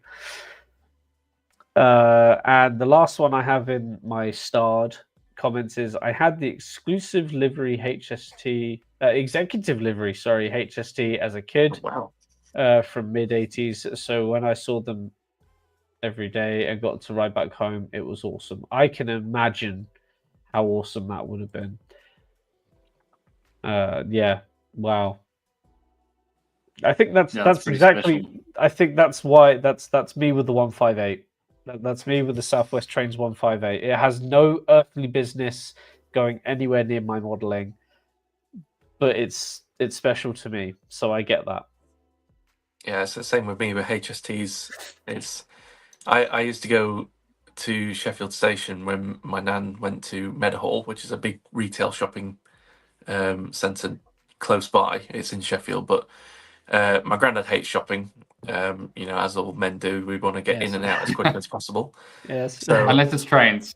yeah, exactly. So it was like when I was quite young, so I was probably about 3 at the time. It was like, oh yeah, he's not going to want to go around Meadowhall for 2 hours. Like, I know what we'll do. We'll get on a train and we'll just go and look at trains. So we used to go to Sheffield Station and we'd have a cup of tea and a flapjack and just sit on the benches just looking at the trains, which was really fun. But the majority of the time, Wow. because this was late 90s, was all HSTs. Yeah. Like, you know, there's the odd DMU, but yeah, there was a lot of HSTs that went through. Amazing. Yeah. That's amazing. Wow. I didn't have any of your wonderful memories, you guys. You guys are very, very lucky. Come and I make some. had taxis and broken traffic lights, and it was very cool, very romantic, very cool. See, you've been on the North Yorkshire Moors Railway, and I'm ashamed to say I still haven't been on it. That is shocking. That is very shocking. Absolutely shocking. Yeah. You should go now. It was worth it. Yeah, leave right now, Harry. Just leave go. right now. Yeah, I know. It's really it's like it's on my bucket list for either it'll be this year or early next year that I will be going. No, it's tomorrow, Harry. Tomorrow now, but yeah, you've got no choice. It is because yeah, it's like most of my like family holidays, like especially when they're like in the UK, was going to Norfolk, which is why I spend a lot of time at the Heritage Railway down there. But yeah, it's like we very rarely go sort of north of us. So yeah, it is guilty that I should have been a long time ago, but I will be. Yeah. Good. Tomorrow you will be. Yeah, so tomorrow I will send you a picture when I'm in the Green Dragon having a pint. Good lad. Green Dragon's a great spot. Really, really. I got absolutely sourced in that place. It was fantastic. To the Green Dragon, then. To the Green Dragon. Yep. Dan says, I guess I am lucky. The loco I bought because I remember as a child was the NBR Class C 673 Maud. When Hornby announced it in 2018, I had to buy it. Makes sense. It's a good choice, Dan. Very good choice. Very good choice. Brilliant. That's all of the properly starred comments I have. I'm gonna have a quick look back to see if I've missed anything else.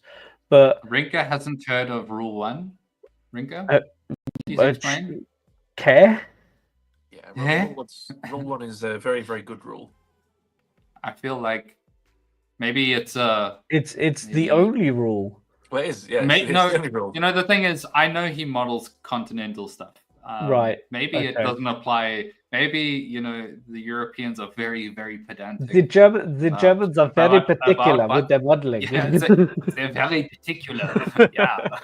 So in the smallest nutshell you could get, Rule 1 is it's my railway. I run what I want. I run whatever I want. Yeah. And then Rule 2 is refer to Rule 1.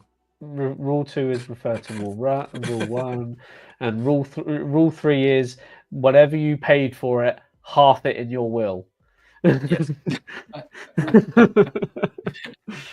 I'm very upfront with Annie about what I pay. So am I. And she's pretty chilled about it. Like, to be honest, she's not. I mean, lately, like, because we were planning the wedding and everything, she's like, do you need that? You need that? And I'm like, okay, that's fine. I don't need that. That's fine. So yeah, I think definitely Could you get in your definitely be registry and nice. just put like all the models that you want? Yeah, true. Look, it's going to be really small. It's going to be a really small wedding. We don't want to do anything crazy. We don't want to spend money on the wedding. Like, it's just not Well, yeah, they in are our expensive. interests or mine as a modeler. I don't want to spend money. So So Rinka and Annie are on the sort of the same page here of people on the these continent Europeans. are very pedantic. Rule one, not real modelers then. So I think this is another this is another broad discussionary topic we want to have. At least it's on the list of many things that we have of discussing. Is it always modeling? Is it just playing with trains? Where is that line? Because there are some beautiful, I would say, scale modelers. Like you can go full scale model making, balls to the wall modeling, or you can do what I'm doing and just have a building site. I think, like, I can testify to what Rinka was saying here because he's a very specific type of Dutchman, right? And he's got rakes and rakes of the exact right, like coal hoppers that ran on a very specific day. So Rinka is the very epitome of. I don't want to call him a rivet counter, but he kind of is. But like a good rivet counter. Like, he'll take it in good humor. Because I think a term in the UK as well is like, which is no, it's not meant in like a bad way. Is anorak? Anorak? Yeah, well, yeah. It used to be like a term like for people who were like essentially like in our hobbies, the rivet counters, but like it was a broad term for anything. Like if you're a plane spotter or whatever, like if you like engines and someone says, oh, that's it's a V6, and they'll go, well, actually, yeah, you gotta have a nasally voice to be an anorak, but it's, in that terms, it's basically a similar sort of thing. Is you got to make sure it's exactly how it is and to the letter. Interesting.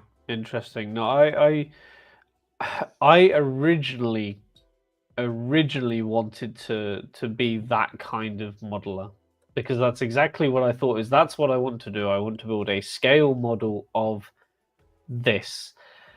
And then you start talking to Hilton. No, it was more. So I ended up spending so much time researching this fact and realized how difficult and time consuming it is to go that down into detail. And actually how for Great Western in 00, it's actually impossible. That it's strictly impossible. Even in P4, I mean in P4 you're making compromises, but in 00 it's impossible for me to do what I want to do. Mainly because they had to do things differently with track work, and all of the dimensions just don't work out when you scale it down to 176. But that was when I sort of went, well, that compromise became another compromise, Sure. Well, now I'll just run whatever I feel like it and run it off a heritage line, But I do understand Rinka's point.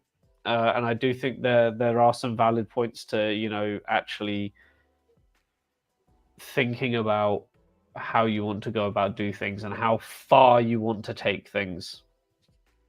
I think is the key point. Yeah. Look, I mean, what makes you happy, right? Like, honestly, exactly. I think that's what makes you happy. Like, awesome. Honestly, I found myself, as Rinka has just mentioned, I went down the route of era and area as well now. I found myself going from very broad to slowly and painfully admitting that I am becoming a bit of an anorak about what I'm doing. Which there's nothing wrong with that at all. No. And I'm not going to criticize somebody else for doing that either. Do what you want. In some ways, like, I think it's a good thing to be, because not only for your making your little model creation look the part, but it also does save your wallet quite a bit. True. Absolutely. That's a huge factor, actually, Harry. Yeah. It's because with everything getting pricier, I think you do have to sort of think, do I want it or do I need it? Yeah. Well, so now I have to decide. I was going to say, do I sell? Yeah. Everything, just all of the 37s. Yes. No, that's no. Yeah, so I had the ashamed, like, I remember saying to Hilton, I was like, I really like 37s, but I don't own any. No. And then he said, "Oh, that's terrible." And then I think about a week later, I think that's when Akira Scale announced like run 3, and I was like, I've ordered 3.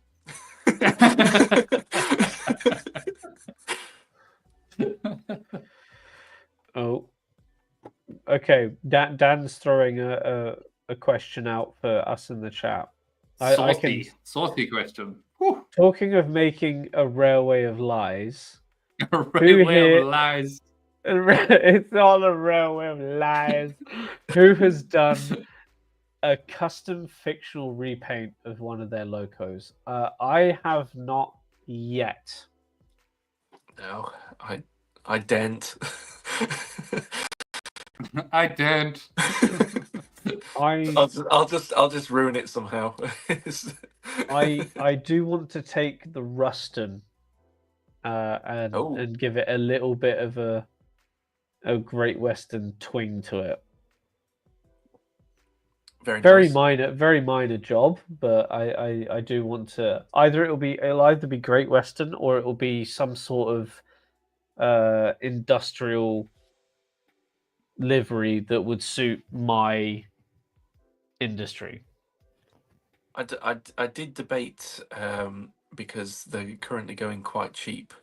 There was the HST that's the is it the Platinum Jubilee? I think it is the fake LNER one that's like silver. Yeah. I did debate buying that set because I saw a really good idea and I was like, that if I can find someone to do it, was to basically buy it because it's cheap and then have it repainted professionally into the Colas Rail livery that I was hoping was going to come this year, but we've got another Pullman. Not a bad idea, actually. No, not a bad idea. I do like that. It saves some money. Platinum, I do like the platinum one as well, though. To be fair, it's a cool looking livery. I won't deny, but obviously being fictional, I could get something that is real. Tell you what, Harry, go practice. Go get yourself a Lima HST and do that first. I have the fair few, and 2 are broken, so I could do that. There you go. There you go. Yeah, I'll attempt at some point. You can postpone your trip to North Yorkshire. Yeah, exactly. I am thinking of repainting this into a McLaren papaya. No, I'm thinking of repainting this into once I've kind of decided on a logo and a name and everything for my distillery, I kind of want to turn this into a Dun Roman distillery shunter, whatever that name is going to be. Just because it's nice in this sort of industrial yellow, but I don't really much care for it, so I may as well give it a bang. So you could name that for a lock. Yeah. Or actually, because it's Annie's favorite locomotive, I told her I'd get a little nameplate that said Annie on it. Oh, put it on me. Yeah. Yes. Oh, you've got. So I'm gonna do it right, huh? You've got to do it. You've got to do it now. That's done. F1 livery logos. I'm telling you, could you imagine Dapol's box fans that they seem to be on this a fan of doing just random Biscuits. repainted. If they start doing F1 editions of that, I'm buying the full set. Can you imagine? Can you Yes. imagine? Yes, I could. I could imagine a full. It'll happen. Full It'll set. happen at some point. The steak HSTs. Can you imagine? Great. It's yeah, it's steak. It'll be steak, or if it'd be Audi if they leave it any longer. But yeah, I will buy the full lot, and I will probably buy a full rake of like 10 McLaren ones. I think I'm now going to have to go onto Train Sim and do a McLaren SD60 or something like. Yes. I have to now. That's going to have to be it. Do Yeah, it. do I get like because Hot Wheels had them? Do I get a Hot Wheels one and put like the Oh tiny rails on it yes. so it can go on the track? Oh, I love a that Hot is- Wheels like HST. I would actually buy that. I a Hot genuinely Wheels would. HST. I will buy That a would Hot be Wheels so HST, cool. to be fair. That would be very sick. Yeah, it would. Yeah, no, It would I'm be not awesome. sure. To be fair, actually, I'd buy a Lego one as well if they did Lego HSTs. Oh I'd my be buying God. those. All right, we could go down a rabbit hole. We here. could go a whole rabbit hole with Lego. Considering some of the stuff that's been announced recently, we could go down a very big rabbit hole with Lego. But Yeah. we're not going to get into that. Right, we'll wrap it up with a few other comments because we've just hit the 2-hour mark. So Rinka actually said that they've renumbered locos though to get more variety, as manufacturers used to bring only one road number. I mean, that's quite common, so that's completely understandable. I know a lot of people do it with rolling stock as well. They'll buy 5-6 of different wagons with the same number and change the numbers accordingly. Yeah, it's one of the most irritating things about rolling stock, to be honest, is it's all the trying same to number. find- Yep. Yeah. Yeah, I completely understand. I think in some ways though it's not that big of a deal. I don't think, because once they're running round, you can't really see it anyway. Unless you're an anorak, Harry. Well, Unless that's you're true. an Yeah, anorak. I mean, I'm not there like zooming in on them. I just watch from a distance.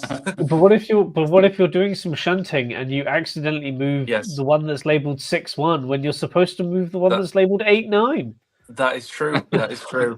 Yeah, that is the problem. It's Some American modelers would go nuts at that. if it hurts like my are they HIAs? I can't remember now. The Dapol Freightliner things that I've got, I get annoyed when the numbers aren't in the correct like sequence. If it's not in numerical order, yeah, I'm exactly. done. Yeah, so I like honestly, I've done it before. Like I'm trying to set them up, and I was like, oh, I've got to get them all on the track, right? Which one's which? And then now they've Okay, announced so- more. Harry, you're actually just a closet anorak. I was going to say, you're close that's to what I'm anorak. saying. Like, I'm coming. I'm going to say that. Yeah. I'm secretly an anorak. No. Okay, here we go. We've got the F1 livery, full grid F1 livery HSTs. I would remortgage my house for them. Well, considering we've already mentioned Lima, you could do a full grid of Lima HSTs. Get those consisted, get them all consisted, and have them going around in an actual formation. That would be pretty cool, I think. Yeah, that would be pretty cool. Yeah. Aaron, it's been a pleasure, mate. Thank you very much for joining us. Cheers, Aaron. Actually, we're rounding down here, so I'm going to make a last-minute call for any additional questions, comments, etc. And while we're waiting for those, lads, any final thoughts, comments on the collector's mindset? Any home truths that you want to express, or anything else you want to just express for the wider world? Share your wisdom, Harry. You go first. My wisdom. Oh, my wisdom would be very well. I mean, in fairness, it will save you money because you could just watch my reviews first and then realize don't buy that. Especially I mean, 60s, huh? oh, well, yeah, Yeah. exactly. Yes, it's 60s, 9Fs. Yeah, just don't buy any of them. Now, to be fair, it's the whole reason like I started doing reviews was because I couldn't find good reviews or anything about the locomotives I wanted to buy. And I thought, well, maybe there's other people in my situation. So I just thought, yeah, that's essentially the reason I started doing them in the first place. But in terms of buying it, I would say buy what makes you happy. But I would definitely say going to a actual model shop and even like asking them to take it out of the box and test it before you buy it is a real big plus. You know, you could see what it actually is like before you spend your money. But yeah, I think if you're getting back into the hobby, I think everyone just goes down that rabbit hole of buy what you like the look of, and then when you finally get a layout and you decide what area you want to sort of model, and I think that's when you suddenly become a bit more of a niche collector, where you'll sort of go down areas of, oh, this actually runs on this kind of this area of the world, so that's what I'm going to buy, and I'm going to leave all the rest and not buy them. But again, always follow rule 1 as well. Sound advice, Harry. Yeah, I think I'd probably echo that. I think there's quite a few comments coming through about, whether, railway modeling is about building, not hoarding, says J. Paul Anderson. I agree with that to a large degree. I think, it's nice to, some people get into this hobby just to have models of locomotives. It just happens that they have a motor in them, right? But on the other side of it, the modeling aspect, completely agree with you. It is about building. When you get close to finishing a layout, there's a sense of dread that overwhelms you because you're like, oh, it's almost done. What do I do next? You got to start over again. But I agree with that sort of thought process. When you do start, I'm guilty of exactly the same thing. I found the stuff that I liked or thought looked cool and I bought it. And now in hindsight, I kind of wish I'd been a lot more selective. So I'd say temper yourself in entering this hobby. Consider, picking up 1 or 2 things that, can keep you entertained for a while, and then really think about what you want to do, because it's going to save you a lot of money long term. It really, really will. Just take your time and think about it. There's no rush to get everything, and don't let the fear of missing out on a model or an exclusive or whatever dictate a purchase. Don't look at Discord and what Dan just put in the gaming chair server. Thanks, Dan. I'm not going to be able to get any of those out of my mind now. I think, I just want to. I think I just want to reiterate that again. Going back to what Rinka was saying, and what J. Paul Anderson has also reiterated. This is the glorious thing about Rule 1. If your idea of modeling is to go down to the rivet, have everything the right way as it should do, that's great. It's your railway, it's your rules. But if you're also someone who just wants to buy all the niche items, buy all the stuff that they've seen, maybe buy all the stuff that they've known from their local, their local heritage line. Prime example is Ropley in Double O, a complete 2-scale model of Ropley Yard from the Watercress line. That's how they want to do it, and I think that's the amazing thing about it. Not close enough. So I think that's the glorious thing about Rule 1 is you can do what you want, honestly. And I implore everyone to do what you want. I also think, Harry, you've hit the nail on the head there with get as much information as you can from sources. Go to your local model shops if you have the ability to do so. Ask questions, especially if you're picking up secondhand models. If you have the ability to take them out of the box and look at them, do so. I think you'll learn a lot from sellers if they refuse it. And I am yet to meet a seller who has refused me to take a second-hand item out of the box to have a look at it. So definitely something to consider. But talk to your friends, talk to the people that you know, and get opinions on everything before you waste your money. I think a topic that we want to cover probably next week will revolve around the costs, based on some very recent events. I think Hilton and I were touching on this in a private conversation beforehand, and I've been looking for a way to sneak it in, but I don't think we would have been able to sneak it into this conversation today. So you'll have to wait until next week to find out. But I definitely think it's going to affect the future. So Yeah, keep your pennies close to you for sure. Yeah. Don't spend anything on the Helgen sale. Yeah, don't spend anything on the Helgen sale whatsoever, because no, some of it is 50% discounted now. It will be 70% discounted in 2 months. Yeah, Absolutely. which most likely will happen because they're clearly cooking something, I think. Yeah. Hold out until November, guys. Wait, Those Black wait. Friday sales are going to be awesome. Yeah, they're gonna be really good. But Black Friday and New Year's sales, they were a killer for me. Oh, they Yeah, always. me Yeah, too. I'm not looking forward to this year. So Harry, powerful. I just want to say thank you so much for joining us, dude. Yes. I appreciate James it. usually does this part, but I was the one who brought you on, so I feel obligated to say thank you very much. Your content is amazing, guys. If you haven't checked out Yorkshire Railways, sorry, Harry, you say it for me. It's Yorkshire Model Railways. No, it's just Yorkshire Railways. Yeah. Just Yorkshire Railways. Okay, cool. Yeah, just Yorkshire Railways. Yeah. Okay, check out Yorkshire Railways on YouTube. Please do go check out Harry. You could use your support.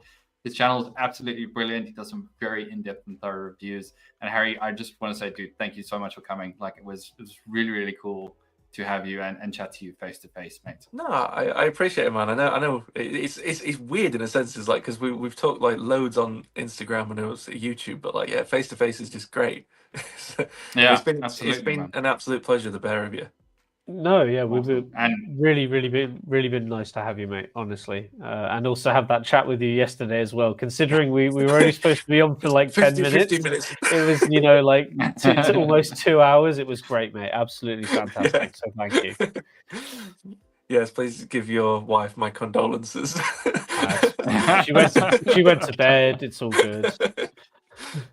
Guys, if you enjoyed the stream this evening, if you're still here with us, I think we got quite a few people with us still here. There's still Please people drop us here. a like and maybe share the stream, because I think we're super close to 100 subs. We are at point, 90. Right, we are at 98 right now. So yeah, we're very close. So if there are two of you here, there's two people in here that aren't subbed.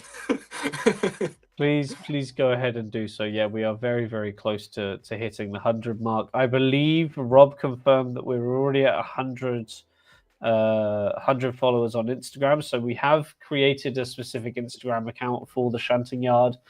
So you should get some behind the scenes bits there.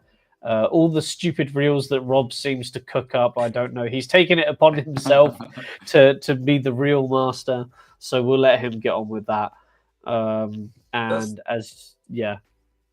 interesting though that you got 100 followers on Instagram, which means 2 people who follow you on Instagram don't subscribe. So we will find out who that is. Ridiculous, right? Yeah, hunt you down. Ridiculous. And Phil as well. Phil is our resident moderator. Phil, thank you so much for all the work you do, as always, mate. Yes. Really do appreciate you. We see you. Yes, we do see you. We will have to figure something out at one time or another to get you more involved than just being the guy behind the keyboard. But yeah, no, really appreciate everybody's support on this. Only on RJ just sorry, James. RJ just joined. RJ, you're late. The stream is about to end. Man. Come on, mate. What time is it where you are, mate? I don't know. I can't. I have to say that actually, RJ, I've been binging your content for the last few days, and I'm really enjoying it. So if you haven't, also go and check out RJ. I'm gonna copy some well-known podcasters now. Harry, where can people find you if they want you? So obviously, yes, I'm on YouTube, which is just Yorkshire Railways, and I'm on Instagram as well. That is Yorkshire_Railways, I believe. I don't know off the top of my head, but you should be able to find me. Yep. If not, there is a link on my YouTube channel, so it will take you to Instagram from there. Fantastic. And I will have links to both of those in the description of this live stream as well. So you can go check that out if you need to get any reference there. Hilton, where can people find you? I am on YouTube, Proper Chuffed, and I'm also on Instagram, Proper Chuffed. Perfect. See, nice and simple. And for myself, I am on YouTube at The Little Western, and also on Instagram, if you don't know by now, at The Little Western Model Railway. So I think that will be it. I will say thank you very much to both of you for joining me in all the chaos as we've always had. Harry, especially thank you to you for joining us and replacing two people. And thank you to everybody who stuck around in the chat. It's always really, really great to have so many of you guys in. RJ, next time, try not to have meetings too late, my friend. Yeah, just be better, RJ. Come on. Just who wants to work, But yeah, amazing. Thank you very much, everybody, and we'll speak to you all next week. Have a good one. Yeah, thank you. Take care. Cheers. Bye. Don't forget to end the stream, James.